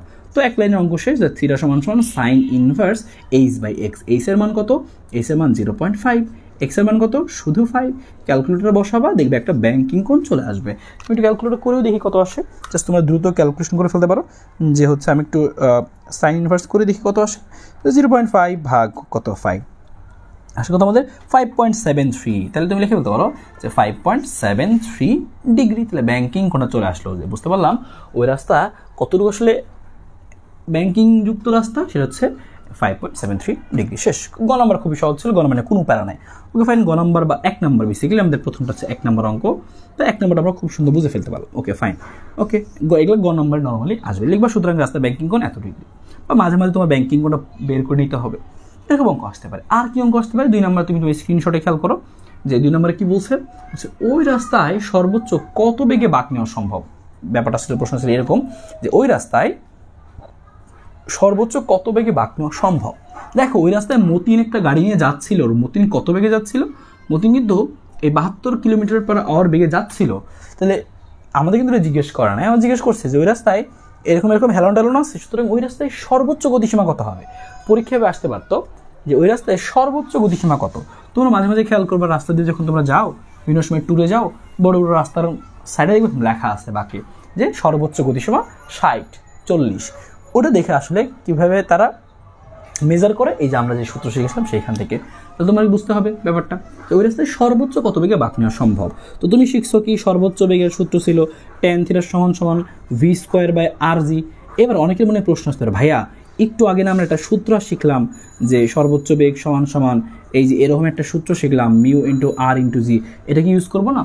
অ্যান্সার হচ্ছে না। কেন করবো না? কারণ এখানে তোমাকে তো বলে নেই রাস্তায় ঘর্ষণ, এগুলো কিছু বলছে বলে নেই। আর রাস্তায় যে বাঁক আছে আর রাস্তা যে হেলানো, সেটা তো বোঝাই যাচ্ছে, প্রশ্নে বলেই দিচ্ছে যে উচ্চতা, হ্যাঁ এটা বলেই দিচ্ছে। তার মানে এটা যে তুমি করবা না, এটা কখন করবো, রাস্তা সমতল হইলে। এটা কখন, রাস্তা সমতল হইলে তখন। তো ভালো কথা। তো সর্বোচ্চ আমি কিন্তু যখন পড়াইছিলাম কি বলছিলাম, এখানকার ভি বলে লিখে দিচ্ছিলাম না, ভি মানে কি সর্বোচ্চ বেগ, যে বেগে গেলে অ্যাক্সিডেন্ট হবে না, তার মানে সর্বোচ্চ গতিসীমা। তাহলে আমাদের 2 নম্বর অঙ্কটার ক্ষেত্রে দেখো যে সর্বোচ্চ গতিসীমা কত, তাহলে আমি কিন্তু ভি বের করবো। তুমি ভি বের করো, তাহলে কি আসবে, আসবে tan θ সাথে কি আসবে আর ইন্টু জি, তাই না? আর এখানে v² ছিল, তাহলে আমি যদি রুট করে দিই তাহলে তো হয়ে যাচ্ছে। এখন মানগুলো তুমি বসাই দিবা যে tan 5.7 ডিগ্রি মাত্র বের করলাম আমরা, 73 ডিগ্রি 7 লিখলাম আমি আপাতত। তো 5.7 এর মানটা বের করবো ক্যালকুলেটর দিয়ে। ওকে, পুরোটার মধ্যে রুট আছে, আবার সাথে কি আছে আর এর মান কত, রাস্তার প্রস্থ হচ্ছে 50 মিটার, জি এর মান কত 9.8, দেখবা প্রশ্নে কত লেখা আছে 9 বা 10, তো 9 বসাই দেবো না লেখা থাকলে। তো এইটুকু করলে তোমার কিন্তু মানটা চলে আসবে। তো আমরা দেখি এই রাস্তায় সর্বোচ্চ গতিসীমা আসলে কত আসে বেসিক্যালি, তো একটু বের করা ট্রাই করি। তাহলে লিখি আমি 10 5.7 বা হচ্ছে ওই 73 যেটা আসছিলো লিখতে পারো, কোনো প্যারা নাই, গুণ কত আসছে আমাদের 50, গুণ আসছে কত 9.8, এটা হচ্ছে 48, তাহলে রুট ওভার অ্যান্সার দিলে আমাদের আসবে হচ্ছে 6.99। তাহলে বুঝতে পারলাম যে ওই রাস্তায় আসলে সর্বোচ্চ কত বেগে বাঁক নেওয়া যাবে, যে 6.99 বেগে বাঁক নেওয়া আসলে সম্ভব, বা 7 লিখতে পারো তুমি আর কি, হ্যাঁ, বা 5.73 প্লাস দেখবা যে 7 চলে আসতে পারে, তো সমস্যা নেই, 6.9 বা 7 বা 7.1 একই কথা, প্যারা নেই। তো বুঝতে পারলাম আমরা যে ওই রাস্তায় বেসিক্যালি 2 নাম্বারটা করতেছি আমরা, 2 নাম্বারটা বলছে ওই রাস্তায় সর্বোচ্চ কত বেগে বাঁক নেওয়া যাবে, সর্বোচ্চ বাঁক নেওয়া যাবে 6.99 মিটার পার সেকেন্ড বেগে। যদি এটাই গ নম্বরে আসতো তখন কিন্তু আমরা ওই কাজটুকু আগে করে নিতাম, যে সাইন থিটা সমান সমান h/x, সুতরাং থিটা সমান সমান সাইন ইনভার্স ওই যে h/x, এইটুক করে আমরা আগে থিটাটা বের করে নিতাম, যে আচ্ছা সুতরাং 5.7 ডিগ্রি, এটা করে আমরা আগে বের করে নিতাম, তারপর লিখতাম আবার, যদি ওইটা গ নাম্বারে না করা থাকতো। বুঝতে পারছো, না করা থাকলে বের করে নিবা, কোনো সমস্যা নাই। 2 নম্বরটা বুঝতে পারলাম যে ওই রাস্তায় সর্বোচ্চ কত বেগে বাঁক নেওয়া যাবে, 6.99 বাঁক নেওয়া যাবে। এবার মতিন কি করছে, 72 চালাইছে, তবে খেয়াল করে এটা কিন্তু মিটার পার সেকেন্ড, আর এটা কিন্তু কিলোমিটার পার আওয়ার, তুলনা করতে হলে কি করতে হবে, দুইটাকেই মিটার পার সেকেন্ডে নিতে হবে, বা দুইটাকেই কিলোমিটার পার আওয়ারে নিতে হবে, সেমে তুলনা করতে হবে। তো তুলনার সামনে আসবে, সমস্যা নাই। 2 নম্বরটা বুঝতে পারলাম, কোনো সমস্যা নাই। বুঝতে পারলাম বেগটা কত আসছে আমাদের, একটু লিখে রাখি আমরা যে এখানে কী কী পাইলাম। আমি ব্যাংকিংটা বের করছি যে 5.73 বা 5.7 ডিগ্রি ছিল, আর সর্বোচ্চ যে বেগটা মাত্র পাইলাম, যে ওই রাস্তায় সর্বোচ্চ কত বেগে চালানো যাবে, 6.99, আচ্ছা 6.99 লিখি আপাতত, এত মিটার পার সেকেন্ড, ভালো কথা, এটুকু আমরা পাইলাম। ওকে, এবার আর বাকি প্রশ্নগুলো কী কী চাইছে খেয়াল করি। 3 নম্বর বলছে, দেখো বলছে ওই রাস্তায় মতিন 108 কিলোমিটার পার আওয়ার বেগে বাঁক নিতে পারবে কিনা। তুমি কি করবা, সেম আগে থিটা বের করবা, বা থিটা গ নাম্বারে থাকলে তো ভালো, কোনো প্যারা নাই, থিটা বের করলা, এই যে বেগ বের করলা, বেগ বের করে কত আসছে তোমার, যে 5.7 ডিগ্রি, তারপরে বেগ আসছে তোমার কত 6.99 মিটার পার সেকেন্ড। তো তোমাকে এখন বলছে যে মতিন 108 বা 8 কিলোমিটার পার আওয়ার বেগে বাঁক নিতে পারবে কিনা। তাহলে আমরা কি করব, আমরা আগে দেখব কি, তুমি যখন অঙ্ক করবা এই 108 কিন্তু আবার ভি এর মধ্যে বসাই দিও না, অনেকেই বুঝে না যে কি বের করবে, ভাবে যে বেগও তো দেওয়া আছে, থিটাও দেওয়া আছে, বের করবোটা কি। তাহলে অ্যান্সার হচ্ছে তোমাকে দেখতে হবে যে চাইছেটা কি। তোমাকে বলছে 108-এ বাঁক নিতে পারবে কিনা ওই রাস্তায়, কারণ আমরা জানি বেশি বেগে বাঁক নিলে আবার কি সিট ক্যাপ পড়ে দুর্ঘটনা ঘটবে। তো তুমি আগে বের করবা যে ওই রাস্তায় সর্বোচ্চ কত বেগে বাঁক নেওয়া যায়। তো তুমি যে বের করছো এটা কিন্তু আসলে ভি ম্যাক্স বের হয়েছে, বেসিক্যালি সর্বোচ্চ গতিসীমা। তো ওই রাস্তায় সর্বোচ্চ গতিসীমা হচ্ছে 6.99। তাহলে ওই রাস্তায় মতিন সাহেব কত চলেছে, তখন লিখবো যেহেতু Matin 108 kilometre per hour, 108 kilometre per hour বা মিটার পার সেকেন্ডে বানাই দিবা। তো মিটার পার সেকেন্ডে বানাবা, 1000 দিয়ে গুণ 3600 ভাগ হয়ে বানাবা। আর শর্টকাট হচ্ছে, আমি শর্টকাট শিখিয়ে দিচ্ছি, তুমি জাস্ট 3.6 দিয়ে ভাগ করে দিবা, তাহলে শর্টকাটে চলে আসবে মিটার পার সেকেন্ড 30। তাহলে সে 30, দেখো মতিন কামড়াই করছে কি, ওই রাস্তায় বাঁক এমনভাবে রাস্তাটা আছে যে ওই রাস্তায় সর্বোচ্চ বাঁক নেওয়া যাবে কততে, 7.99, বললাম তো 7-এ যাবে। আর মতিনের এত তাড়া, মতিন করছে কি 30-এ দিছে টান। তাহলে বলো মতিন কি বাঁক নিতে পারবে? হ্যাঁ বাঁক নিতে পারবে, কিন্তু দুর্ঘটনা ঘটবে। তো আমরা বলবো যে হ্যাঁ মতিন যে এই রাস্তায় বাঁক নিতে পারবে না, কারণ বাঁক নিতে গেলে দুর্ঘটনা ঘটবে, এরকম ছিল। বা ঘ নম্বরে আমার তাহলে বুঝতে পারলা কি কাজটা করবা, তোমার কাজ বেসিক্যালি কি, যে হ্যাঁ থিটা গ নম্বর থেকে পাইছো মেবি, বা বের করবা সর্বোচ্চ বেগ বের করবা, তারপরে দেখবা তুলনা করবা। আচ্ছা, যে সর্বোচ্চ চালানোদের সাথে আর মতিন চালাইছো কততে, মতিন 30 লিখবা, যেহেতু মতিন এত মিটার পার সেকেন্ড বেগে এত বেগে বাঁক নিচ্ছিল, সুতরাং দুর্ঘটনা ঘটবে। এখন তুমি বুঝলা কেমনে যে দুর্ঘটনা ঘটবে, সুতরাং দুর্ঘটনা ঘটবে। তুমি কেমনে বলছো দুর্ঘটনা ঘটবে, কারণ সে তো বেশি চালাইছে, সর্বোচ্চ গতিসীমা 7 বা 6.9, আরও চালাইছে কত 30-এ, তো সর্বোচ্চ থেকে অনেক বেশি দিয়ে গেছে, মানে কি দুর্ঘটনা ঘটবে। তো যদি কখনো বলে যে দুর্ঘটনা ঘটবে কিনা, তখন তুমি করবা কি, বেগ দিয়ে চেক করতে পারো যে ওই রাস্তায় সর্বোচ্চ গতিসীমা কত, tan θ সমান v²/rg, বা ওই ভি ব্যাক্সটা বের করবা। আর দেখবা ওই যেই ব্যাটায় গাড়ি চালাইছে সেই ব্যাটায় কততে গাড়ি চালাইছে, কত বেগে। তাই এবার বলো, ওই যে মতিন যে উপরে গাড়ি চালাইতেছিল 72-এ, আমাদের যদি প্রশ্নে জিজ্ঞেস করতো আরও একটা প্রশ্ন, এখানে কত নাম্বার 1 2 3, হ্যাঁ এই 3 নম্বরের পরে 4 নম্বর একটা প্রশ্ন লেখো যে উদ্দীপকের মতিন নিরাপদে বাঁক পার হতে পারবে কিনা, যে উদ্দীপকের মতিন সাহেব নিরাপদে বাঁক নিতে পারবে কিনা।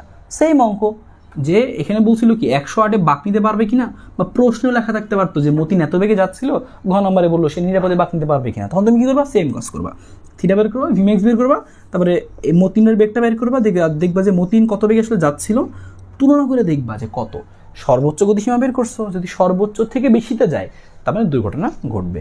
এই হচ্ছে ব্যাপার, আশা করি বুঝতে পারছো। এটুকু খুবই সহজ ছিল। পরেরগুলো দেখে ফেলে আমরা আসো 4 নম্বর পরে 5 নম্বর দেখি আমরা, এটাও লিখে রাখতে পারো প্রশ্ন আকারে। হ্যাঁ একইভাবে দেখা এখন খুব সহজ হবে, কারণ জিনিস তুমি বুঝে ফেলছো। পরেরটা বলছে তোমাকে যে রাস্তাটিতে একটি সাইকেল 30 কেজি নিয়ে, মানে 30 কেজি ভরে একটা সাইকেল, রাস্তায় একটা সাইকেল যাচ্ছিল, সাইকেলের নিজের ভরে 30 কেজি এবং 70 কেজি ভরের আরোহী বাঁক নিচ্ছিল সাইকেলে করে। তার মানে একটা সাইকেল যাচ্ছিল, তাহলে টোটাল ভর কত হলো এখানে 100 কেজি। তাহলে 100 কেজির জিনিস, সাইকেল এবং মানুষ মিলে 100 কেজি, 100 কেজির জিনিস বাঁক নিচ্ছিল। এখন জিজ্ঞেস করতেছিল যে ওই রাস্তায় কি কত, তাহলে যে বাঁক নিচ্ছিল, তাহলে ওই রাস্তায় ওই সাইকেল আরোহী আর সাইকেলের কেন্দ্রমুখী বলটা কত হবে। সরাসরি পরীক্ষায় কেন্দ্রমুখী বল যাচ্ছে, তুমি লিখবা, আমরা জানি কেন্দ্রমুখী বল সমান সমান কি mv²/r, mv²/r। আচ্ছা, এবং এখানটা বেগও দেওয়া থাকবে যে কত বেগে বাঁক নিচ্ছিল, আমি সেটা বলে দিচ্ছি। আরোহী বাঁক নিল, ধরলাম আমাদের উদ্দীপক এখানে লেখা আছে, আমি লিখে দিচ্ছি এখানে। আচ্ছা, এই প্রশ্নের মধ্যে চেঞ্জ করে নিতে পারো, এখানে যে বাঁকটা নিচ্ছে একটু লিখে রাখতে পারো প্রশ্নের মধ্যে, কত বেগে বাঁক নিচ্ছে অবশ্যই বলা থাকবে আর কি। হ্যাঁ ধরলাম যে আমরা হচ্ছে 10 মিটার/সেকেন্ড বেগে বাঁক নিচ্ছি, তো পারবা না। দেখো তাহলে আমরা লিখি, আমরা যেহেতু সাইকেলের কথা বলছে, মতিনের কথা তো বলে না, মানে প্রশ্নে ডাটা দেওয়া থাকবে, নো টেনশন। তো এম এর মানটা বসাই দিই, এম তো 100, দুজন মিলে। ভি এর মান কত 10, তো 10²। আর এর মান কত, ওই রাস্তার ব্যাসার্ধ কত ছিল 50 মিটার, তো 50 মিটার। তো বের করে ফেলতে পারলো যে আচ্ছা ওই রাস্তায় কেন্দ্রমুখী বল হবে কি এত নিউটন। সহজ, জাস্ট তোমাকে একটু খেয়াল রাখতে হবে কি যে এখানে মতিন না, ওই সাইকেল আরোহী আর সাইকেলের ভরটা যোগ করে নিতে হবে, ঠিক আছে। তাহলে তুমি পেয়ে যাবে কি দুজনের কেন্দ্রমুখী বলটা কত হবে। এটাও সহজ ছিল, এটাও বুঝতে পারলাম। এখন সবগুলো দ্রুতই করতে পারবো, দেখবে তাড়াতাড়ি হয়ে যাচ্ছে, কারণ তুমি বুঝে ফেলছো আসল জিনিস।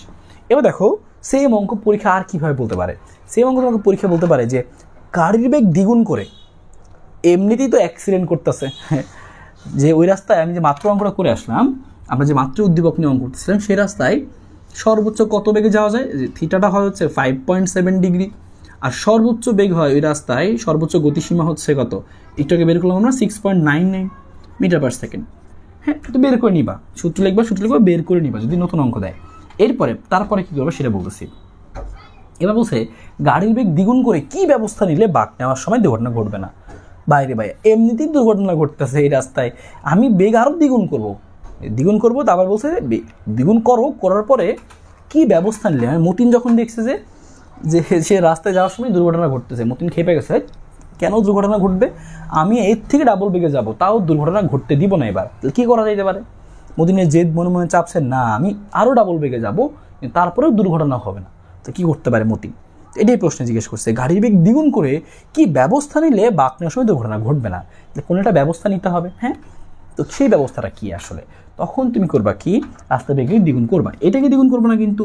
যে গাড়ির বেগ দ্বিগুণ মানে কি, এটা সর্বোচ্চ গতিসীমা, তো বাদ। গাড়ির বেগ দ্বিগুণ মানে কি, ওই যে মতিন চালাইছিল 72-এ, তাহলে মতিনের বেগ লিখে নিতে হবে আমরা, যে মতিনের বেগ, তো মতিনের বেগ ছিল ভি 72 কিলোমিটার/আওয়ার, এবং এটাকে কি বানাই দিবা, মিটার/সেকেন্ড বানাবা। কি বলছিলাম, 3.6 দিয়ে ভাগ দিবা, তাহলে 20 আসবে, 20 মিটার/সেকেন্ড, শর্টকাট। এইবার তোমাকে বলছে গাড়ির বেগ দ্বিগুণ করলে, তাহলে লিখি আমরা যে ভি প্রাইম দ্বিগুণ করা মানে কি, বেসিক্যালি যে 40 মিটার/সেকেন্ড। হ্যাঁ দ্বিগুণ করলে আর কি, বেগ দ্বিগুণ করলে। এ বলছে দুর্ঘটনা আমি কী করছি, যে আমি এবার চাই কি, আমি চাচ্ছি দুর্ঘটনা ঘটবে না, মানে কি আমি এবার সর্বোচ্চ এত বেগে যেতে চাচ্ছি। তাহলে এত বেগে যেতে চাইলে এটা কি সর্বোচ্চ বেগ না, আমার খেয়াল করো, ভালো করে খেয়াল করো, যে অনেকে যারা না বুঝে করে তাদের কাছে এই জিনিসটা প্যাস লাগে, যে সব জায়গায় বেগ কোনটা নিচ্ছি কোনটা কী করছে বুঝতেছি না, এই জন্য বুঝতে হবে, খেয়াল করো। তাহলে ব্যাপারটা বুঝো, মতিন চাইছে কি, যে গাড়ির বেগ দ্বিগুণ করে কি ব্যবস্থা নিলেও দুর্ঘটনা ঘটবে না। তার মানে মতিন এখন সর্বোচ্চ 40-এ যাইতে চায়, যেন দুর্ঘটনা না ঘটে। আমরা সূত্র শিখছিলাম কি, যে tan θ = v²/rg। এবার কি ব্যবস্থা মানে কি, তুমি রাস্তার ব্যাসার্ধ আছে, থিটা আছে, ব্যাসার্ধ চেঞ্জ করতে পারবা না, তো থিটা চেঞ্জ করতে পারো, একটু বেশি হেলায় দিলা, এরকম কাজ করতে পারো। তুমি করবা কি, যখন যখন বলবে কি ব্যবস্থা নিতে হবে তখন তুমি এই ব্যাংকিংটা চেঞ্জ করবা, বা ব্যাংকিং চেঞ্জ করবা, বা তুমি উত্তর বলে দিতে পারো। তো ব্যাংকিংটাই করে দেখায় আগে। তো ব্যাংকিং তুমি বসাবা, তাহলে থিটা সমান কি লিখবা, tan ইনভার্স। আর এইবার এখানে যে মান বসাবা, আর এর মান কত, আর এর মান তো সেই 50, জি এর মানটা 9.8। তবে খেয়াল করো ভি এর মানটা কত বসাবো, অনেকেই ভি কি এটা বসাবো নাকি এটা বসাবো নাকি এটা বসাবো বুঝে না। তো খেয়াল করো মতিন চাচ্ছে, মতিন কত যেতে যাচ্ছে, বর্তমানে মতিন এত বেগে দ্বিগুণ বেগ না, তাহলে মতিন বর্তমানে এত বেগে বাঁক নিতে চাচ্ছে। তো এত বেগে বাঁক নিতে চাচ্ছে, তাহলে বলো এখন দুর্ঘটনা ঘটবেই 40-এ বাঁক নিলে, কারণ সর্বোচ্চ গতিসীমা ছিল 6.99। তাহলে আমাকে কী করতে হবে, আমাকে এমন ব্যাংকিং বের করতে হবে যেই রাস্তায় সর্বোচ্চ 40-এ গেলেও অ্যাক্সিডেন্ট হয় না, কারণ আমাদের প্রশ্ন বলে দিছে যে যেন দুর্ঘটনা না ঘটে। তাহলে আমি মতিন এততে যাচ্ছে, তাহলে বলবো কি যে হ্যাঁ ওই রাস্তায় আমি যদি ব্যাংকিংটা মিনিমাম এত করি, ব্যাংকিং বের করতে বলছি, তাহলে আমি করবো কি ওই রাস্তায় মতিন 40-এ যেতে যাচ্ছিল, 40টা আমি ধরবো কি ম্যাক্সিমাম গতিসীমা 40, তাহলে 40-এ সর্বোচ্চ 40-এ যদি আমি যাইতে চাই ওই রাস্তায়, তাহলে ব্যাংকিং কত লাগবে, তাহলে 40-এ যাইতে চাইলে ব্যাংকিং লাগবে। তাহলে লেখো তুমি জিনিসটা, সুতরাং যে সর্বোচ্চ 40 বেগে যাইতে চাইলে ব্যাংকিং কোণ, সর্বোচ্চ 40 মিটার পার সেকেন্ড বেগে বাঁক নিতে চাইলে এত বেগে বাঁক নিতে চাইলে ব্যাংকিং কোণ হবে, হ্যাঁ ব্যাংক নিতে চাইলে থিটা ইকুয়াল টু, তো সেটাই বের করতেছি আমরা। তো ট্যান থিটা করলাম, এখানে থিটা করলাম এবং একটা মান চলে আসবে। তো আমি করেও দেখি কত আসে আমাদের, ভি স্কোয়ার 40 স্কোয়ার, হ্যাঁ 40 স্কোয়ার ভাগ 50, ওকে ভাগ কত 9.8, আচ্ছা 3.26, tan ইনভার্স করতে হবে, শিফট tan অ্যান্সার 72.9। বুঝতে পারলো না রাস্তার অবস্থা, রাস্তা পুরো খাড়া হয়ে যাবে, 72 ডিগ্রি। আমি বুঝতে পারলাম যদি আমি এই কাজ করতে চাই, মতিন যদি এই আকামটা করতে চায় যে এমনিতে অ্যাক্সিডেন্ট করতেছে, মতিনের জেড চাপসে আরও ডাবলে যাবে, তাহলে রাস্তার কী অবস্থা খেয়াল করছো, 72। তো তোমার প্যারা নাই, তুমি অঙ্ক করে দিয়ে আসবা, মতিনের মন চাইলে তোমার কি, তুমি অঙ্ক করে দিয়ে আসবা, মতিন করতে পারলে করলো, না করতে পারলে নাই। তো বর্তমানে বুঝতে পারলাম যে আচ্ছা হ্যাঁ যে ওই রাস্তায় এইভাবেও ডাবল এসে মতিন যাইতে পারবে, কোনো প্যারা নাই, কিন্তু ওই রাস্তার ব্যাংকিংকে চেঞ্জ করতে হবে, 72 ডিগ্রিতে নিয়ে যাইতে হবে। তাহলে বলো সুতরাং ওই রাস্তায় ব্যাংকিং 72 ডিগ্রি করে দিলে তখন মতিন কী করতে পারবে, মতিন হচ্ছে বাঁক নিতে পারবে। হ্যাঁ এটা একটা জিনিস গেল। এই সেম প্রশ্নটা ভাইয়া এখানে আরেক লাইন বাড়াই দিতে পারতো, পরীক্ষায় বলতে পারতো যে গাড়ির বেগ দ্বিগুণ করে কি ব্যবস্থা নিলে, কি ব্যবস্থা না বলে বলতে পারতো কি গাড়ির বেগ দ্বিগুণ করে রাস্তার উচ্চতর পার্থক্যের কি পরিবর্তন করলে পার হইতে পারতো। তখন তুমি আগে এই সেম কাজ করে নিতা যে আচ্ছা রাস্তা গাড়ির বেগ দ্বিগুণ করছি, সুতরাং রাস্তার ব্যাংকিং হবে 72। তারপরে তুমি লিখতা যে আমরা আবার জানি সাইন থিটা সমান সমান h/x, তো থিটার মানটা 72 বসাইতা, এক্সের মানটা বসাইতা, আর এইচের মানটা বের করতা, শুধু লিখতা সুতরাং এইচ হচ্ছে এত মিটার। তখন বলতা যে রাস্তার এক প্রান্ত থেকে আরেক প্রান্তের উচ্চতা যদি আমি এত মিটার করে দিই তাহলেও মতিন এই ডাবল বেগে বাঁক নিতে পারবে। তাহলে পরীক্ষায় যদি কি ব্যবস্থা চাই তাহলে তুমি থিটা পর্যন্ত রাখতে পারো, অথবা তুমি এই এইচটাও বের করে দিতে পারো, দুইটা কাজে যে কোনো একটা করতে পারো। বলছে কী ব্যবস্থা, তুমি যে কোনো একটা ব্যবস্থা বললেই হলো, দুটো তো একই জিনিস বোঝাচ্ছে। তো এই কথাটা ভালো করে মনে রাখো, পরীক্ষায় এরকম উল্লেখ করে যদি বলে অনেকে বুঝে না, তখন আবার যে গাড়ির বেগ দ্বিগুণ করে রাস্তার উচ্চতার পার্থক্যের কি পরিবর্তন করলে দুর্ঘটনা ঘটবে না। তো গাড়ির বেগ দ্বিগুণ করে বাঁক নিতে চাইলে আমার ব্যাংকিং লাগবে 72, আর ব্যাংকিং 72 হলে উচ্চতা কত হবে বের করে ফেলতে পারবা, সহজ। এইটুকু তোমাকে জাস্ট স্টেপ বাই স্টেপ করতে হবে। আশা করি ক্লিয়ার। এই সেম অঙ্কটা ভাই আরেকভাবে পরীক্ষা আসতে পারে। দেখো পরের প্রশ্ন লেখা যে তাহলে জাস্ট তুলে নাও ব্যাপারটা, আবার তুমি অঙ্কটা কমপ্লিট করে রাখো, এই মানটাও লেখো। সুতরাং যে রাস্তার উচ্চতার পার্থক্য এত হলে সম্ভব, তো এভাবে করতে পারতা। আবার দেখো এই সেম অঙ্কটা পরীক্ষা আরেকভাবে দিতে পারতো, বা আরেকটু বাড়াই দিতে পারতো। পরেরটাই বলছে গাড়ির বেগ দ্বিগুণ করে বাঁক নিলে ব্যাংকিং কোণ কত % বৃদ্ধি করতে হবে। সেম আবারও সেম অঙ্ক হচ্ছে গাড়ির বেগ দ্বিগুণ করছি, বাঁক নিলে এবার বলে নাই কী ব্যবস্থা, ডিরেক্ট বলে দিছে যে ব্যাংকিং কোণ বাড়াইতে হবে। বুঝতেই পারছি আমরা, আগে ছিল কই 5 আর এখন কত সেই 72, বুঝতে পারতেছি যে হ্যাঁ বাড়াইতে হবে। ওরা বলছে কত % বৃদ্ধি করতে হবে, পার্সেন্ট দেখলে অনেকের মাথা হট হয়ে যায় যে পার্সেন্ট কেমনি করবো, ভাবি যে আল্লাহ পারবো না, করে আসি নাই, কী অঙ্ক দিল পার্সেন্টের অঙ্ক তো কোনো বই করলামই না, পার্সেন্ট আসলো, হতাশায় পড়ে যায়। এগুলো নিয়ে হতাশার কিচ্ছু নাই, জাস্ট একটু মনোযোগ দিয়ে তুমি প্রশ্নে তাকাইলেই পারবা, এতটুকু তোমার বুদ্ধি আছে আসলে। হ্যাঁ বিশ্বাস করো, এতটুকু বুদ্ধি তোমার আছে। তো তুমি বুঝতে পারলা যে হ্যাঁ ব্যাংকিং কোণ বাড়াইতে হবে। তাহলে ব্যাংকিং কোণ বাড়াইতে হবে এখন হচ্ছে পার্সেন্টেজ তুমি লিখবা, বা তোমাকে বলতে পারতো প্রশ্নে ব্যাংকিং কোণ শতকরা কত বৃদ্ধি করতে হবে, শতকরা মানে পার্সেন্টেজ একই কথা, এটুকু বুঝে নিও। তাহলে লিখবা সুতরাং ব্যাংকিং কোণের পরিবর্তন, তাহলে উপরে পরিবর্তন বের করবা, পরিবর্তন কেন বের করে 72.9 ভাগ কত বিয়োগ কত 5.7, এটা এগুলো পরিবর্তন লিখবা। সুতরাং এত পরিবর্তন করতে হবে, বিয়োগ করলে বলতে পারতো এত পরিবর্তন, কিন্তু তারা তো শুধু তাই চাই নাই, তারা বলছে শতকরা পরিবর্তন। এই শতকরা পরিবর্তন করার জন্য তুমি যেটা করবা নিচে আদিটা দিয়ে ভাগ দিবা, যে আদিতে যা ছিল তার তুলনায় কত পরিবর্তন। হ্যাঁ, তাহলে যখন এইটুকু করলে খালি পরিবর্তন আসবে, বিয়োগ করলে খালি কি আসবে পরিবর্তন, খালি পরিবর্তন। শতকরা পরিবর্তন বললে নিচে আদি পরিমাণটা ছিল কত 5.7, সেই 5.7 দিয়ে তুমি ভাগ করে দিবা। আর গুণ তোমাকে অবশ্যই কি দিতে হবে, যে গুণ 100%, এ তো সে সাথে কি থাকবে যে 100%, কারণ শতকরা যেহেতু, তাই না? আশা করি বুঝতে পারছো। তার মানে এই হবে তোমার এত পার্সেন্ট, তো বিয়োগ করে দেখি কত আসছে আমাদের, অনেক পার্সেন্ট হয়ে যেতে পারে, ঠিক আছে? এত মাইনাস 5.7 দিচ্ছে আমি, আচ্ছা কত আমাদের, এটা হচ্ছে 67 ভাগ 5.7, 11.7। তার মানে অনেক পার্সেন্ট, খেয়াল করছো? কারণ এত হিউজ চেঞ্জ, এই জন্যই অনেক চেঞ্জ আছে, যে এত নয়। তো পরীক্ষায় একটা সুন্দর ভ্যালু দিবে, তোমার কোনো টেনশন নাই। 1078%, বুঝতে পারলা? প্রায় 1079%, লিখবা, তোমার তো টেনশন নাই। মতিনের মন চাইলে এখন তুমি কি করতে পারো, মতিন এমনি অ্যাক্সেন্ট করে মরতেছে, তারপরে আবার চাই আরও দ্বিগুণে যাইব, চিন্তা করছো? তো তাইলে চিন্তা করলে মতিনকে যদি এই চাইতে হয় তাহলে ব্যাংকিং 1078% বাড়াইতে হবে, ঠিক আছে? এই মতিনের জ্বালায় আর পারা গেল না, রাস্তা পার হইব মতিন, অঙ্ক করা লাগতেছে আমাদের। তুমিও কিন্তু একটা মতিন, কারণ কি তুমি তো রাস্তা পার হও, ঠিক আছে? ওকে ফাইন, আশা করি এইটুকু বুঝতে পারছো যে কীভাবে চেঞ্জ করে আসতে পারে কথাগুলো, এই ঘ নম্বর কথাগুলো আশা করি ক্লিয়ার। এবার পরের প্রশ্নটা খেয়াল করো। এবার হচ্ছে পরের প্রশ্ন, তুমি একটা লিখে নাও খাতায়, প্রশ্ন বলে দিচ্ছি যে ওই রাস্তায় ব্যাংকিং না থাকলে, প্রশ্ন আমার কথা শুনে লিখে নাও, তারপর হচ্ছে আমি অ্যান্সার করব। ওই রাস্তায় ব্যাংকিং কোণ না থাকলে সর্বোচ্চ, ব্যাংকিং কোণ না লেখে লিখতে পারো যে ওই রাস্তায় ব্যাংকিং না থাকলে সর্বোচ্চ কত বেগে বাঁক নেওয়া সম্ভব, এবং লেখো ঘর্ষণ গুণাঙ্ক 0.2, তার মানে মিউর মানটা এবার দেওয়া আছে 0.2। এবার ঘর্ষণ আমরা করে দিচ্ছি। প্রশ্ন আরেকবার বলি, ওই রাস্তায় ব্যাংকিং না থাকলে সর্বোচ্চ কত বেগে বাঁক নেওয়া সম্ভব। তাহলে ব্যাংকিং নাই, তোমাকে আগে শিখেছিলাম যখন ব্যাংকিং থাকে না, ব্যাংকিং যখন থাকে না তখন কি হয়, ওই কেন্দ্রমুখী বল কি করে, ওই ঘর্ষণ বল থেকে সে আসলে কি করে, যে কেন্দ্রমুখী বলটার যোগান নাই, তাহলে ঘর্ষণ বলটা কি করে, কেন্দ্রমুখী বলের যোগান দেয়। কখন ব্যাংকিং না থাকলে, যেহেতু ব্যাংকিং নাই বলেই দিছে, আমরা শর্ত জানি, ব্যাংকিং না থাকলে শর্ত তো আমরা জানি, যেহেতু রাস্তায় ব্যাংকিং নাই তাহলে শর্ত কি, যে কেন্দ্রমুখী বল ইকুয়াল টু ঘর্ষণ বল। লিখবা তুমি যে কেন্দ্রমুখী বল এফ সি সমান এফ কে, তাই না? মান বসায় দাও, এফ সি সমান কি এম ভি স্কোয়ার বাই আর। এবার দেখাই দিও, পরীক্ষায় আসলে এক লাইন দেখাই দিও, কোনো প্যারা নাই। মিউ কে ইন্টু আর, বা মিউ ইন্টু আর, আর এর পরিবর্তে কি লেখা যায়, এম জি লেখা যায়। একটু আগে কিন্তু শিখে আসলাম এই বেসিকগুলো।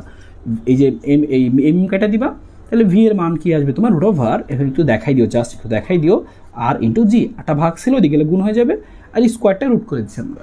মান বসাই দাও, এটার মান হচ্ছে 0.2, আর এর মান ছিল 50 মিটার আমাদের রাস্তার ব্যাসার্ধ, আর জি এর মান কত 9.8, ওই যে সেম উদ্দীপক। খেয়াল করো, তাহলে দেখি আমাদের এখান থেকে ভ্যালুটা কত আসে। তাহলে বসাই দিচ্ছি আমি 0.2 গুণ 9.8 গুণ 50, তাই না? ওকে, তারপরে রুট ওভার দিয়ে দিই আমরা, অ্যান্সার হচ্ছে 9.8। খেয়াল করছো যে ওই রাস্তায় যদি আমাদের কি থাকতো, যদি ঘর্ষণ থাকতো, ব্যাংকিংটা না থাকতো, ওই রাস্তায় আমরা কত বেগে বাঁক নিতে পারতাম, 9.8 বেগে বাঁক নিতে পারতাম, ঠিক আছে? তাই আমরা গুণটা একবার করে দেখি, যে 0.2 গুণ তারপর হচ্ছে 50 গুণ 9.8, 98 রুট ওভার অ্যান্সার, হ্যাঁ 9.8, ঠিক আছে ফাইন, 9.8। তো যা আসবে তাই লিখে দিব, তুমি সমস্যা তাহলে বলবা ওই রাস্তায় সর্বোচ্চ এত বেগে বাঁক নেওয়া সম্ভব হইতো যদি ওই রাস্তায় ব্যাংকিংটা না থাকতো, এবং ঘর্ষণ যেহেতু 0.2 শেষ। তাহলে ঘর্ষণ থাকলে তখন আমরা অঙ্কটা এভাবে করবো। আশা করি বুঝতে পারছো, খুবই সহজ, জাস্ট একটু মাথায় রাখতে হবে, ঠিক আছে? একইভাবে পরে আমি আরও একটা প্রশ্ন তোমাকে বলতেছি, খেয়াল করো। আরেকটা প্রশ্ন আমরা নেই, এটা আমাদের সেমভাবে পরীক্ষা আমাদের কিন্তু আসতে পারে এবং আসছে অলরেডি। তো এই প্রশ্নগুলো লিখে নাও, আমি একবার বলছি, তোমরা হচ্ছে পজ করে লিখে নিবা, তারপরে আবারও বাকি ভিডিও তুমি দেখা শুরু করবা। পরে আমরা বলছে হচ্ছে আমাদের এরকম যে 40 কেজি ভরের একটা গাড়ি, তার মানে লিখে নাও আগে প্রশ্নটা, যে 40, আমি প্রশ্ন একবার বলি, তুমি লিখে নাও। 40 কেজি ভরের একটি গাড়ি 5 মিটার পার সেকেন্ড বেগে রাস্তার বাঁক নেওয়ার সময় রাস্তায় গাড়ির উপর ক্রিয়াশীল প্রতিক্রিয়া বল কত? 40 কেজি ভরের একটি গাড়ি 5 মিটার প্রতি সেকেন্ড বেগে রাস্তায় বাঁক নেওয়ার সময় রাস্তায় গাড়ির উপর ক্রিয়াশীল প্রতিক্রিয়া বল কত? তাহলে খেয়াল করো কী দেওয়া আছে, যে 40 কেজি ভরের একটা গাড়ি, এটা বলা আছে আমাদের, এবং ওই গাড়িটা কত বেগে বাঁক নিচ্ছিল? ওই গাড়িটা বাঁকই নিচ্ছিল হচ্ছে 5 মিটার প্রতি সেকেন্ড বেগে। এবং আরও আমাদেরকে বলছে বাঁক নেওয়ার সময় ওই গাড়ির উপর জিজ্ঞেস করছিল ওই রাস্তায় গাড়ির উপর প্রতিক্রিয়া বল, এটা হচ্ছে বাঁক যে নিচ্ছিল ওই গাড়ির উপর প্রতিক্রিয়া বল। এবং আরও ইনফরমেশন কি, ওই রাস্তা সেম রাস্তা বলছে, কিন্তু ওই রাস্তা মানে আমরা বোঝাচ্ছি কি ওই উদ্দীপকের রাস্তা তো হেলানো ছিল, মনে আছে? উদ্দীপকের রাস্তা কিন্তু এরকম হেলানো ছিল, মনে করে দেখো উদ্দীপকের রাস্তা আমাদের এরকম হেলানো ছিল, যখন হেলানো ছিল ব্যাংকিং জানি আমি রাস্তা, তারপরে হচ্ছে এইটুকুর মান জানি আমরা, এইটুকু সবই মান আমরা জানি, এটুকু ছিল আমাদের কত, যে হচ্ছে পার্থক্য 0.5 মিটার, আর এটা ছিল আমাদের কত 5 মিটার। এবার এই রাস্তায় কিন্তু একটা গাড়ি বাঁক নিচ্ছে, এবং এই গাড়িটা বলছে কি তোমাকে যে 40 কেজি আর হচ্ছে পাশে যাচ্ছিল। এখন বলছে প্রতিক্রিয়া বল, যে ওই রাস্তায় গাড়ির উপর ক্রিয়াশীল প্রতিক্রিয়া বল, গাড়ির উপর প্রতিক্রিয়া বল। তো বলছিলাম না R=mg সবসময় হবে না, অনেকে ভাবতে পারে ও প্রতিক্রিয়া বল সুন্দর, জাস্ট একটু আগে শিখলাম R=mg, সাইডে বলে দিচ্ছিলাম শুধু সমতল হলে। এবার কি সমতল না, বলছে ওই রাস্তায় মানে আমাদের এই রাস্তায় আর কি। তাহলে তোমাকে কী করতে হবে, অবশ্যই কাজ করতে হবে। এবার তুমি মনে রাখবা, এই জিনিসটা একটু শিখে রাখো, একটু শিখাই দিচ্ছি আমি জিনিসটা, আপাতত শিখে রাখো। তো ব্যাপারটা খেয়াল করো, একটু বড় করে রাখলে ভালো বুঝতে পারবা, একটু বড় করে একটা ভালো বুঝতে পারবে, বুঝতে দিচ্ছি আমি। তো আমি জিনিস বড় করে দেখাই। তো রাস্তা আছে আমাদের কীরকম, এই হচ্ছে আমাদের রাস্তা, এটা হচ্ছে আমাদের সেই ব্যাংকিং কোণ থিটা, এই হচ্ছে সেই বস্তুরা যাচ্ছিল, এত বেগে যাচ্ছিল, বাঁক নিচ্ছে আর কি। তো এবার এরকম কেই যে প্রতিক্রিয়া বল সবসময় কী হয় মনে রাখবে, প্রতিক্রিয়া বল হয় তলের সাথে লম্ব, প্রতিক্রিয়া বল অলওয়েজ তলের সাথে লম্ব, এই বরাবর হবে। প্রতিক্রিয়া বল হবে এই একদম সবসময়, যে তল থাকবে তলের সাথে লম্ব, এই তল তাহলে এই তলের সাথে লম্ব, যে তল থাকবে সেই তলের সাথে লম্ব, লিখে রাখো কথাটা, প্রতিক্রিয়া বল সবসময় তলের সাথে লম্ব। এবার খেয়াল করো আরেকটা জিনিস, আমরা জানি বস্তুটা এখানে আছে, ওজন সবসময় কোন দিক কাজ করে? আমরা জানি যে কোনো বস্তুর ওজন খাড়া নিচের দিকে ক্রিয়া করে, ওজন সবসময় কি খাড়া নিচের দিকে ক্রিয়া করে, তাই না? তাহলে নিচের দিকে একদম ডিরেক্ট ওজন কাজ করতেছে, ডিরেক্ট ওজন খাড়া নিচে, কোন তলমল দেখার বিষয় নেই, বস্তু রাখছো ওজন খাড়া নিচে দিকে কাজ করে। এবার একটু বুদ্ধি করে খেয়াল করো, এই যে আমাদের এই প্রতিক্রিয়া বল যে থাকবে, প্রতিক্রিয়া বলের বিপরীতে কিছু আছে নাই? তো তুমি লিখতে পারতেছো না, তাহলে তোমার এই যে ওজন যেটা, এই ওজনটাকে দুটো উপাংশে ভাগ করতে হবে, দুটো লম্ব উপাংশে ভাগ করতে হবে। তাহলে এদিকে একটা উপাংশ আমি নিলাম, আর এই সেমভাবে এদিকে একটা উপাংশ আমি নিলাম। হ্যাঁ, এই যে এই গাঢ় লাইনগুলো দিকে ভালো করে তাকাও, এই দুটো হচ্ছে কি সেটার, এই দুইটা হচ্ছে আমাদের এই মাঝখানটার কি যে উপাংশ। তাহলে আমাদের ওজনটা ছিল, ওজনটাকে আমি দুইটা ভাগে ভাগ করে ফেললাম, এই দুইটা মোটা অংশে ভাগ করে ফেললাম, যেটা লম্বা উপাংশে ভাগ করলাম। এবং আমরা একটা জিনিস জানি, এটা খেয়াল করো, যদি এই কোণটা থিটা হয় তাহলে এই দিকের এই কোণটাও থিটা হবে। এখন দেখাচ্ছি না যে কেন থিটা হইলো, হিসাব নিকাশ করে আপাতত খালি দেখে রাখো। হ্যাঁ, ঘর্ষণের মধ্যে দেখাবো নি, যদি না কেউ না জেনে থাকো, তো আপাতত জেনে রাখো যে এই কোণটা থিটা হইলে এই দেখো, এই যে এই দিকে যেদিকে আমরা কী করছিলাম mg-কে যে আমি উপাংশে ভাগ করলাম, সেই উপাংশের দিকে এই কোণটাও কী হবে, থিটা হবে। তাহলে আমরা আবার জানি যে যার এটা তো mg, তাহলে এই বরাবর কী হবে, তাহলে এই বরাবর আসবে mg cos থিটা, কারণ আমরা জানি যার সাথে থিটা হয় তার দিকে cos আসে উপাংশে, এটুকু তোমার জানা থাকা লাগবে। এই চিত্রটা তুমি সাইডে আঁকবা এবং তারপরে বলবা সুতরাং প্রতিক্রিয়া বল, দেখো তো প্রতিক্রিয়া বল তো এই দিকে, তো এই বলের বিপরীত দিকে, এই বলের বিপরীত দিকে কোন বলটা আছে, এই বলের বিপরীত দিকে একটা বলই কাজ করতেছে, এই যে mg cos থিটা। তাহলে এটাই বেসিক্যালি কি প্রতিক্রিয়া বলের মানে সমান, তাহলে mg cos থিটা। কেউ যদি ডিরেক্টলি লিখে দেয় কোনো প্যারা নাই, mg cos থিটা তুমি চাইলে বুঝে বুঝে করতে পারো। ব্যাপারটা কী ছিল, প্রতিক্রিয়া বল হয় তলের সাথে লম্ব, তো এই বরাবর তো কোনো মান দেখতে পাচ্ছিলাম না আমরা, ওজন একটা ছিল খাড়া নিচের দিকে, ওজনকে দুইটা ভাগে ভাগ করে দিলাম, এই আনুভূমিক উপাংশ এই যে এই উপাংশ আর এই উপাংশে ভাগ করে দিলাম, তো যার সাথে থিটা ছিল তার দিকে cos, আর এই দিকে কি আসবে mg sin থিটা। এটা আপাতত লাগতেছে না, পরে কাজে লাগতে পারে অন্য কোনো কাজে, তো আমাদের এখানে লাগতেছে না আপাতত। হ্যাঁ, তো লেখা থাকুক সমস্যা নেই। তো আরটা যেটার বিপরীতে আছে সেটা হবে কি প্রতিক্রিয়া বল, mg cos থিটা, মান বসে দিবা, শেষ। প্রশ্ন কি বলছিল, 40 কেজি, জি এর মানটা 9.8, cos আর থিটা কত ছিল আমাদের অঙ্কে 5.7 ডিগ্রি, ওই যে গ নম্বরে পাইছি আমরা, বের করছি, বা বের না করা থাকলে বের করে নিবা। আমরা জানি থিটা সমান sin ইনভার্স h/x। এভাবে করে তোমাকে কি ব্যাংকিং কোণটা বের করতে হবে, তারপর লিখতে হবে প্রতিক্রিয়া বল। এই যে অঙ্ক শেষ। আশা করি ক্লিয়ার, সুন্দর বুঝতে পারছো। হ্যাঁ, তো বুঝে শুনে আরেকটু দেখো, আরও ক্লিয়ার হয়ে যাবে। এই অঙ্ক কিন্তু আসছিল কুমিল্লা বোর্ডে। হ্যাঁ, এবার সেম ঢাকা 19-এ একটা আসছিল এরকম একটা প্রশ্ন, ঢাকা 19-এর একটা প্রশ্ন দেখাই দিচ্ছি, আর ভালো বুঝতে পারবা। তাহলে ঘর্ষণ বল নিয়ে আরও কীভাবে পরীক্ষায় প্রশ্ন আসতে পারে, তোমরা সরাসরি ঢাকা 19-এর প্রশ্নটা দেখো, তাহলে আর সুন্দর বুঝতে পারবা। হ্যাঁ, ঢাকা বোর্ড 19-এর উদ্দীপকটা দেখো, আমি আর লিখতেছি না উদ্দীপকটা, তোমরা নিজেরা দেখো, ঢাকা 19টা দেখো। বলছিল যে রাস্তার ঘর্ষণ বল, এবার সরাসরি প্রশ্নে বলে দিছে রাস্তার ঘর্ষণ বল 4। হ্যাঁ, তো এই ঢাকা অংশের প্রশ্ন একটু ভুল আসছিল, এখানে এই মানটা মেবি 40 না কত একটা ধরছিল, কিন্তু 9.8 বেশি ঘর্ষণ বল আসলে হওয়া সম্ভব না আর কি। তো তো আপাতত আমরা 4 দিয়ে অঙ্কটা করি। হ্যাঁ, নিউটন পার কেজি, তো ধরলাম আমরা রাস্তায় ঘর্ষণ বল আছে কত 4 নিউটন পার কেজি। এবার আমার বলছে 200 কেজি ভর একটা গাড়ি 50 মিটার রাস্তার ব্যাসার্ধে যাচ্ছিল, তাহলে 200 কেজি ভর একটা গাড়ি 50 মিটার ব্যাসার্ধের রাস্তায় বাঁক নিচ্ছিল।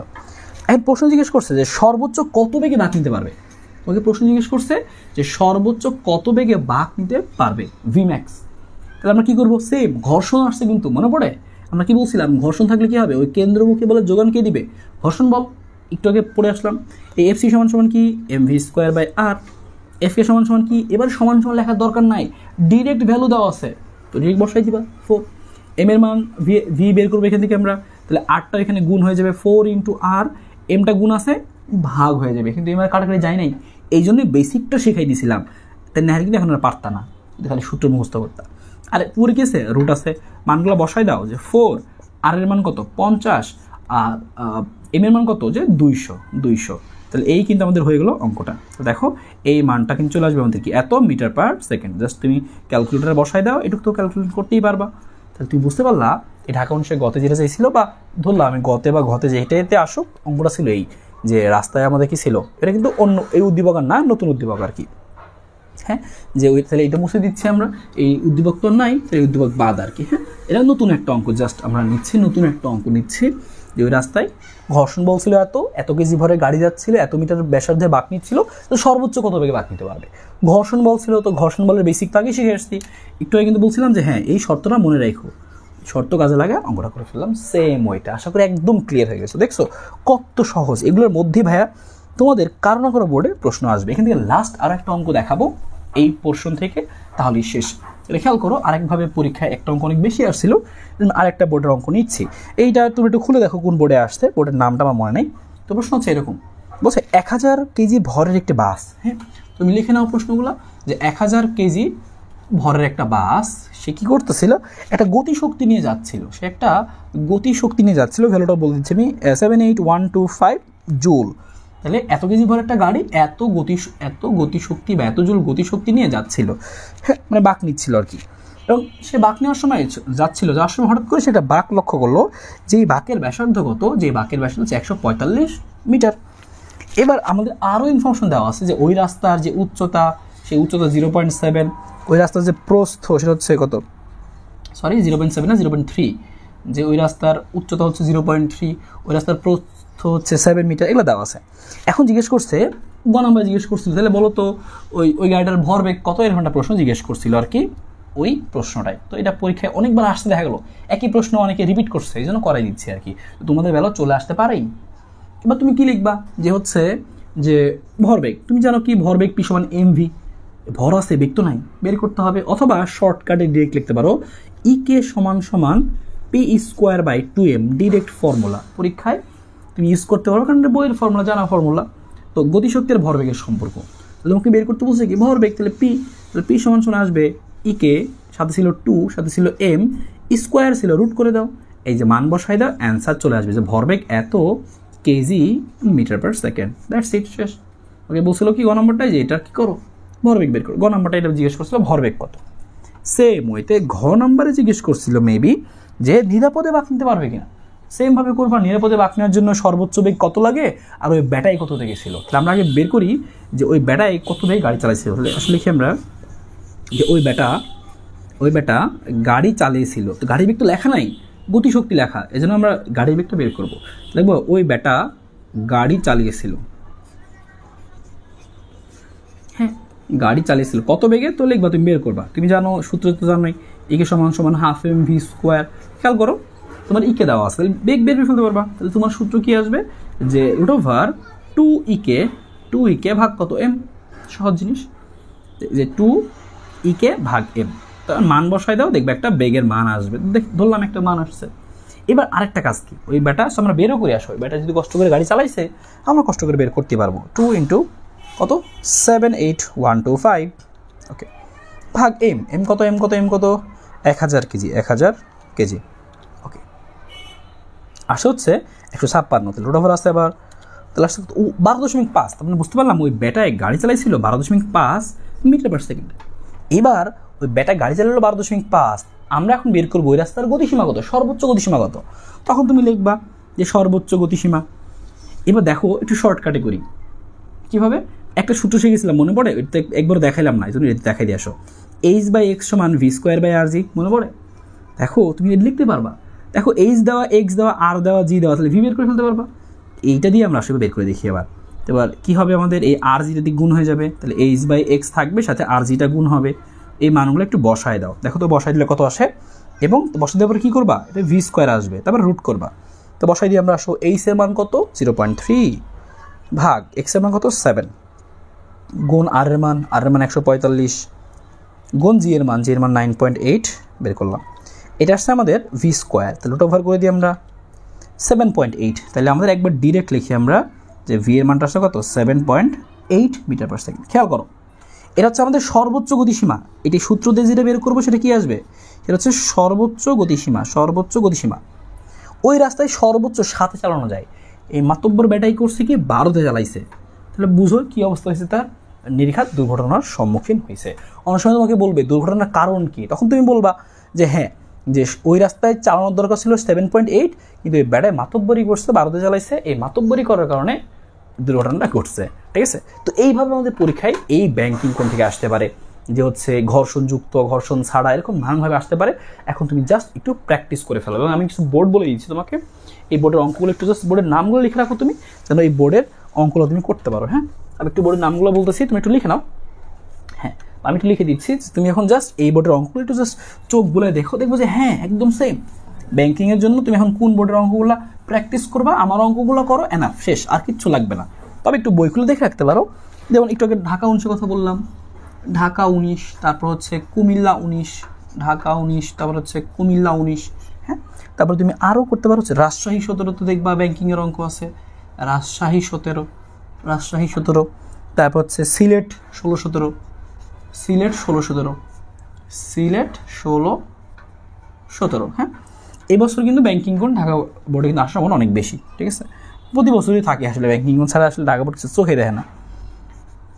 ঢাকা বোর্ডের প্রশ্ন কঠিন করা উচিত, কারণ প্রত্যেক বছর অনেক সহজ প্রশ্ন করে পুরান পড়াশোনা বাদ দিয়ে দেয়। ঠিক আছে, তো খেয়াল করো, এই হচ্ছে এই অঙ্কগুলো করে ফেলো ব্যাংকিং থেকে। তো ব্যাংকিং থেকে একটু প্র্যাকটিস করে ফেললাম, আমি যা করালাম এনাফ, কিন্তু তুমি একটু প্র্যাকটিস করতে পারো। ঠিক আছে, ব্যাংকিং কোণ থেকে একটু প্র্যাকটিস করো, দেখবে ইনশাল্লাহ একদম ঘটনা ক্লিয়ার হয়ে গেছে কেন্দ্রমুখী বলের এই পার্টটুকু।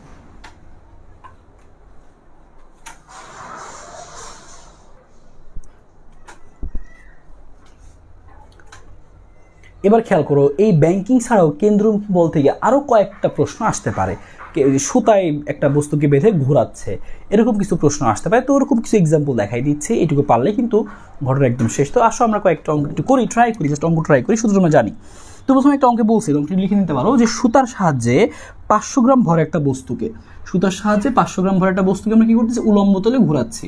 এই বস্তু আছে, এবার এভাবে করে ঘোরাচ্ছি আর কি। হ্যাঁ, তো কত কেজি ভরের বস্তু, 500 গ্রাম ভরের বস্তু একটাকে আমি ঘোরাচ্ছি, এবং বলছে ওই কত বেগে ঘোরাচ্ছি ওই বস্তুটাকে আমরা, ওই বেগটাও প্রশ্নে বলা আছে যে বেগটা হচ্ছে 5 মিটার পার সেকেন্ড বেগে আমরা হচ্ছে ঘোরাচ্ছি। ভালো কথা। এবার তোমাকে বলছে যে 60 সেন্টিমিটার ব্যাসের বৃত্তাকার পথে ঘোরানো হলো। তোমাকে প্রশ্নে বলছিল 60 সেন্টিমিটার ব্যাস, পুরোটা যদি 60 হয়, ব্যাস মানে কি পুরোটা 60, তো প্রশ্ন বলেছিল ব্যাস 60, তো ব্যাস 60 হইলে ব্যাসার্ধ তো বের করতেই পারবা, ব্যাস 60। হ্যাঁ, তোমাকে প্রশ্ন বলছে কি যে ব্যাসটা হচ্ছে কত 60।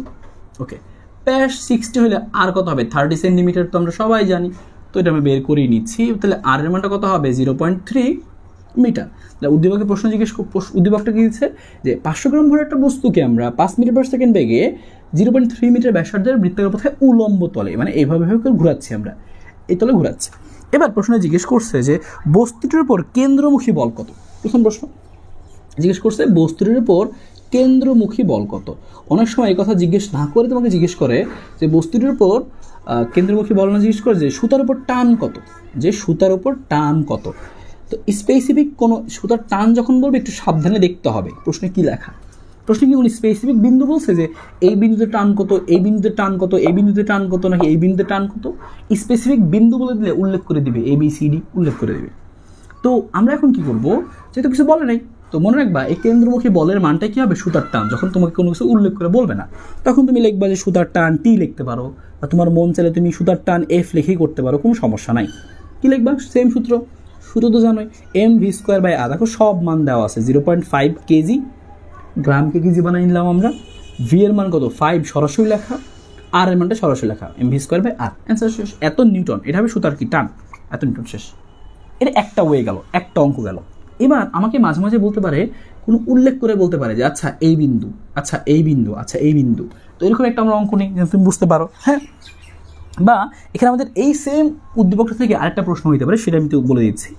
এখানে তুমি আরেকটা কথা জিজ্ঞেস করতে পারে, এই এত এক নম্বর গেল আমাদের। 2 নম্বর তোমাকে জিজ্ঞেস করতে পারে এখান থেকে সুতার টান না জিজ্ঞেস করে বলতে পারে এই সুতাটার, তোমাকে উদ্দীপকে আরেকটা কথা বলে থাকতে পারে যে সুতার হচ্ছে সহনীয় বল, সুতার হচ্ছে সহনীয় বল, সুতার সহনীয় বল 90 নিউটন হলে সুতাটি ছিঁড়ে যাবে কিনা, সুতাটি ছিঁড়বে কিনা। তো এরকম প্রশ্ন জিজ্ঞেস করতে পারে। তো খুবই সহজ, এই একই কাজই করতে হবে, সুতাটি ছিঁড়বে কিনা জিজ্ঞেস করতে পারে। এই সুতার সহনীয় বল 90 নিউটন হলে সুতাটি ছিঁড়বে কিনা। তুমি আগে বের করবা সুতার উপর টান কত, তো টানটা বের করলা যে সুতার টান খাবে এত, তারপর তুমি দেখবা এই ভ্যালুটা 90 চেয়ে বেশি নাকি কম। তো আমি জাস্ট একটু হিসাব করে দেখি আমাদের এই ভ্যালুটা কত আসছে। mv²/r 0.5 গুণ 5² আর কত 0.3, এটা হচ্ছে 41। এই আমার সুতার টান হয়েছিল কত, 41। তাহলে এখানে লেখা ছিল যে সুতার সহনীয় বল 90 নিউটন, সুতারটা 90 নিউটন সহ্য করতে পারে। আর আমি যে ঘোরাচ্ছি কতটুকু টান খাচ্ছে, টান কত, মাত্র 41। তার মানে কি ছিঁড়বে না, কারণ কি অল্প টান খাচ্ছে। যদি সহনীয়র থেকে বেশি হয় তাহলে কি ছিঁড়ে যাবে, এই কথাটা মনে রাখবা, ঠিক আছে। ছিঁড়বে কখন, ছিঁড়ার শর্ত কি, যে সহনীয়র থেকে যদি বেশি হয়, এই টানটা যদি বা এই বলের মানটা যদি কি হয়, এই বলের মানটা যদি সহনীয়র থেকে বেশি হয়, আর সইতে পারবে না, ছিঁড়ে যাবে, তাই না। এটা আমরা সবাই বুঝি। তো এইভাবে প্রশ্ন আমাদের পরীক্ষা আসতে পারে। আর মাত্র যেটা বলতেছিলাম যে স্পেসিফিক তোমাকে বিন্দু বলে দিবে, আচ্ছা এই বিন্দুতে সুতার টান কত, এভাবে তুমি বের করো। তো সেটা আমরা দেখবো লাস্টে, তাহলে আমাদের ঘটনা শেষ। তার আগে আরও একটা, এটা তো বুঝতে পারলা, এরকম একটা প্রশ্ন হইতে পারে। এবার আরেকটা প্রশ্ন হইতে পারে এরকম, সে বললো এই যে উল্লম্ব পথ, এবার তোমাকে বললো কি, এবার বস্তু না, এবার এগুলা বাদ, নতুন একটা প্রশ্ন দিচ্ছি আমি, তাহলে মুছে দিচ্ছি। এই 1, 2 এর পর 3 নাম্বার প্রশ্ন লিখবো আমরা এখানকার, 3 নাম্বার। এবার লিখবো হচ্ছে আমরা 3 নাম্বার। তো 3 নাম্বার প্রশ্ন দিচ্ছে এখানে। 3 নাম্বার উদ্দীপক বলছে একটা বৃত্তাকার পথ আছে, যে সার্কাসের মধ্যে এরকম বৃত্তাকার পথ থাকে না, রিং থাকে না, রিংয়ের মধ্যে গাড়িগুলো ঘুরে, এভাবে করে গাড়ি ঘুরতেছে মনে করো। তো এবার ধরলাম যে সেই এত মিটার ব্যাসার্ধই পথ, এবার গাড়ির বেগ টেগ আমাদের দেওয়া নেই, বা দেওয়া থাকতে পারে। আমাকে বললো একটা গাড়ি, একটা মনে করো কোনো একটা গাড়ি, এই গাড়িটা যাচ্ছে, এটা হচ্ছে মনে করো এ বিন্দু, এটা মনে করছে আমাদের বি বিন্দু। এবার প্রশ্নে জিজ্ঞেস করছে ওই গাড়িটার ভরটাও দিয়ে দিই, ওই গাড়িটার ভর হচ্ছে 100 কেজি ভরের একটা গাড়ি। ওই গাড়িটা কত বেগে যাচ্ছিল, গাড়িটা হচ্ছে 10 মিটার/সেকেন্ড বেগেই যাচ্ছিল। তার মানে এত ব্যাসার্ধের একটা বৃত্তাকার পথে একটা গাড়ি এত বেগে যাচ্ছিল। তো প্রশ্নে জিজ্ঞেস করছে যে গাড়িটি, প্রশ্ন লিখে দিচ্ছি, যে গাড়িটি বি বিন্দু সফলভাবে অতিক্রম করতে পারবে কিনা। বি বিন্দু অতিক্রম মানে কি, এই সেখানে আসলো, এখানে আসলে কি হবে, তো পড়ে যাওয়ার কথা, কিন্তু পর্যাপ্ত কেন্দ্রমুখী বল থাকলে সে ঘুরে চলে আসতে পারবে। তো সেটা বের করতে হবে আমাকে, যে গাড়িটি বি বিন্দু অতিক্রম করতে পারবে কিনা নাকি পড়ে যাবে, এটা হচ্ছে প্রশ্ন জিজ্ঞেস করছে। বি বিন্দুকে অতিক্রম করবে কিনা বা অতিক্রম করতে পারবে কিনা, বি বিন্দুকে অতিক্রম করতে পারবে কিনা,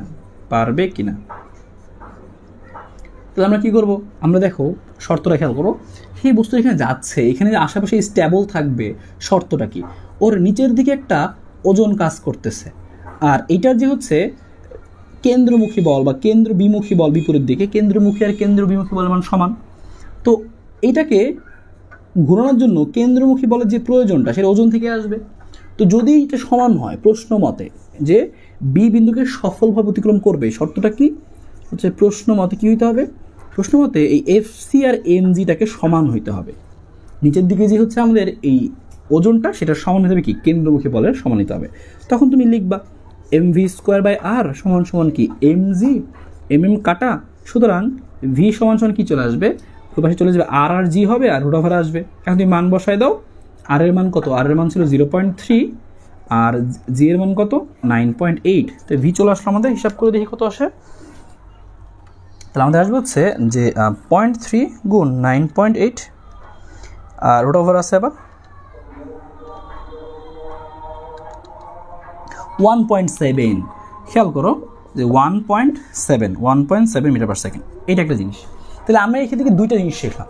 দেখো এই যে ভিটা বের করলাম, ভি বের করার মানে কি, তার মানে ওই রাস্তায় চলতে হইলে এই বি বিন্দুকে বা এই যে ব্যাসার্ধর রাস্তা দেওয়া আছে ওই রাস্তায়, তাহলে লিখি আমরা যে ওই পথে বা হচ্ছে ওই রিঙে, আচ্ছা ওই পথেই লিখি, ওই পথে সর্বনিম্ন 1.7 মিটার পার সেকেন্ড বেগে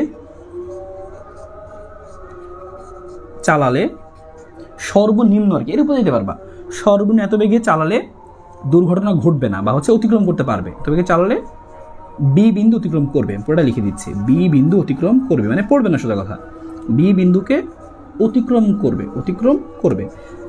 আর খেয়াল করো আমি বুঝতে পারলাম যে ওইখানকার সর্বনিম্ন বেগটা কত, এটা হচ্ছে সর্বনিম্ন বেগ, 1.7 চালালেও সমস্যা নাই, অতিক্রম করতে পারবে। এখন যদি 1.7 না চালায় 10 চালায়, 20 চালায়, 30 চালায়, তাও সমস্যা নাই, তাহলেও অতিক্রম করতে পারবে। এই জন্য লিখছি আমরা সর্বনিম্ন। যদি এমন হইতো যে ওই বেটায় ওই যে গাড়ি চালাইতেছিল ও তো 10 চালাইছে, এমন প্রশ্ন লেখা থাকতো যে ওই লোকটি গাড়ি চালায় 1.5 মিটার পার সেকেন্ড বেগে। তো খেয়াল করো আমরা অঙ্ক করে বের করলাম যে ওই রাস্তায় সর্বনিম্ন চালাইতে হবে 1.7-এ যদি তুমি ঘুরতে চাও, মানে এই রিংয়ের এভাবে ঘুরতে চাও। কিন্তু ওই ব্যাটায় কি 1.5-এ চালাইছে, সর্বনিম্ন চেয়ে কম, তার মানে পারবে না, ঠুস করে পড়ে যাবে। এই ছিল অঙ্কটা। তো এরকম অঙ্ক পরীক্ষা আমাদের হতে আসতে পারে কিন্তু, ঠিক আছে, এরকম বৃত্তাকার রিংয়ের বা সার্কাসের রিং টিং দিয়ে এরকম অঙ্ক দিতে পারে। তো এইটুকু আশা করি বুঝতে পারছো, একদম ক্লিয়ার। লাস্ট একটা অঙ্ক বলে দিচ্ছি যে তোমার আরও জিনিসপাতি জিজ্ঞেস করতে পারে, এই যে বলছিলাম বিভিন্ন বিন্দুতে সুতার টান তোমাকে জিজ্ঞেস করতে পারে। তো এরকম একটা অঙ্ক দিচ্ছি, এটা আমাদের বোর্ড পরীক্ষাতে আসছিল, হ্যাঁ, এটা আশা করি ক্লিয়ার, এই কনসেপ্টটা ক্লিয়ার। তুমি কী করবা যে এফসি আর এমজিটাকে সমান ধরবা, ঠিক আছে, অঙ্কটা আরেকবার দেখে নাও, টেনে নিজে নিজে করো, ইনশাল্লাহ ক্লিয়ার হয়ে যাবে।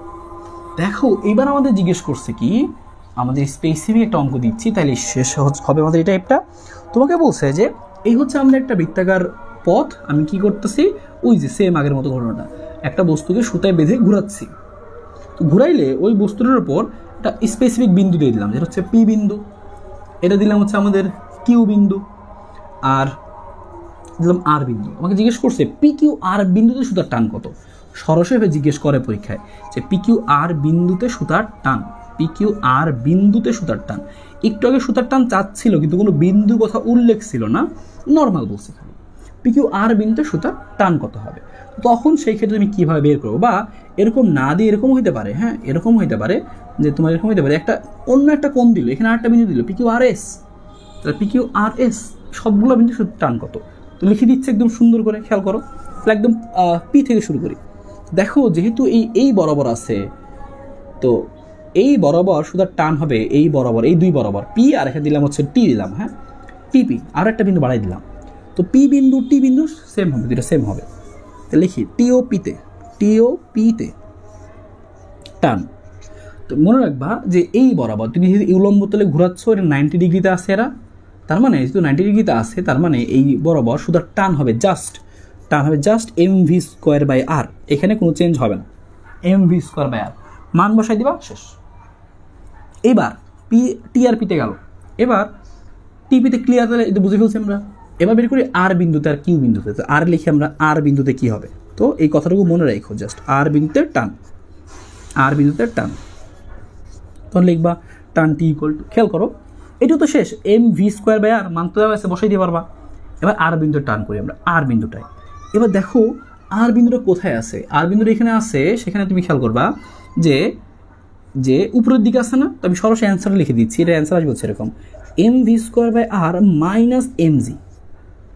আর কিউ বিন্দু যখন টান চাবে নিচের দিকে, এই দেখো এই ওজনটাও নিচের দিকে, আবার কি এই হচ্ছে কেন্দ্রবিমুখী বলটাও কি আসলে বাইরের দিকে আর কি, তো একই দিকে কাজ করতেছে দুইটা, তার মানে এখানে কী হবে, যোগ হবে আর কি। তো মনে রাখবা যে কিউ বিন্দুতে যদি বলে নিচের বিন্দুতে যদি কখনো বলে টান সবচেয়ে বেশি হয়, এই বিন্দুতে টান সবচেয়ে বেশি হয়, ঠিক আছে, তাহলে কিউ বিন্দুতে টান, তখন লিখবা তুমি T equal to M V square by R plus M G, এই বিন্দু সবচেয়ে বেশি হয় কিউ বিন্দুতে, ক্লিয়ার, প্লাস এম জি। আর লাস্ট দিচ্ছি আমি যে এস বিন্দুতে, ধরলাম এই যে একটা থিটা দেওয়া আছে, হ্যাঁ মনে করো 30 ডিগ্রি বলছে তোমাকে, এই কোনটা হচ্ছে 30 ডিগ্রি। এবার তুমি কী করবা, এস বিন্দুতে মান তো বসাই দিই পারবা, এম এর মান, ভি এর মান, এম জি সব দেওয়া আছে প্রশ্নে। তো আমি জাস্ট সূত্র লিখে দিচ্ছি। তো এস বিন্দুতে টান কী হবে, যদি ভিন্ন যে কোনো বিন্দু দেয়, এখানে না দিয়ে তোমাকে মনে করো ওইখানে দিল, তাও যে কোনো বিন্দু দিতে পারে, তো কোন দেওয়া থাকবে সমস্যা নাই তো। তো এস বিন্দুতে টান লিখবো কি, তখন আমরা লিখবো M V square by R plus M G, সাথে আসবে কস থিটা। থিটা কত, 30 ডিগ্রি, তো বসাই দিব হচ্ছে জাস্ট থিটা 30 ডিগ্রি বসাই দিব, শেষ। তার মানে এরকম করে বিভিন্ন পয়েন্টে তোমার সুতার টান স্পেশালি চাইতে পারে পরীক্ষায়, তো সেটাও কিন্তু আমরা দেখে ফেললাম। এই ছিল হচ্ছে আমাদের এই টাইপের টান, কেন্দ্রমুখী বল এবং ব্যাংকিং কোণ এবং ঘর্ষণযুক্ত রাস্তা, এই সব কিছুর আলোচনা এইখান থেকেই, জাস্ট এই টাইপটা থেকে তুমি পরীক্ষায় একটা আছে কিন্তু কমন পেয়ে যেতে পারো। তোমাকে জাস্ট একটু প্র্যাকটিস করতে হবে এবং বাকি টাইপটাও কিন্তু আমরা পর্ব 2-তে নিয়ে আসবো, তাহলে কিন্তু শেষ। পর্ব 1 এবং 2 এর মধ্যে এই চ্যাপ্টারটা কমপ্লিট করে দিব। যদি তোমাদের রেসপন্সটা ভালো থাকে তাহলে ইনশাল্লাহ কমপ্লিট করে দিব, ইনশাল্লাহ। তো সবাই ভালো থাকো, সুস্থ থাকো এবং সবাই হচ্ছে অবশ্যই সাবস্ক্রাইব করে ফেলো আমার চ্যানেলকে। বন্ধুদেরকে জানিও যে আশিক ভাই কিন্তু হচ্ছে ক্লাস 3 কেউ যদি জিজ্ঞেস করে তুমি এতটুকুতে করতেই পারো, তাই না? যে আমি দেখো অবস্থা দেখে বুঝতে পারছো কতটা ঘেমে গেছি, কারেন্টও নাই, তারপরে ব্রাইটনেস বাড়িয়ে জাস্ট ভিডিওটা করতেছি, কতটা ডেডিকেশন তোমাদের উপরে। তোমরা যদি কেউ জিজ্ঞেস করে যে আসলে এই ক্লাসগুলোর কথা, তুমি তো জাস্ট এতটুকু মুখ দিয়ে জানাইতেই পারো। তোমার জন্য এত কষ্ট করতেছি, তুমি জাস্ট এতটুকু মানুষকে বলতে পারবো না যে হ্যাঁ ভাইয়া ক্লাস নিচ্ছে, তুমি চাইলে দেখতে পারো, তোমার কাজে লাগতে পারে। যদি তোমার কাজে লাগে তাহলে তুমি জানাইতে পারো। আশা করি বুঝতে পারছো। ভালো থেকো, সুস্থ থেকো, সবার জন্য অনেক অনেক দোয়া থাকবে, শুভকামনা থাকবে। দেখা হচ্ছে আগামী ক্লাসে। আল্লাহ হাফেজ।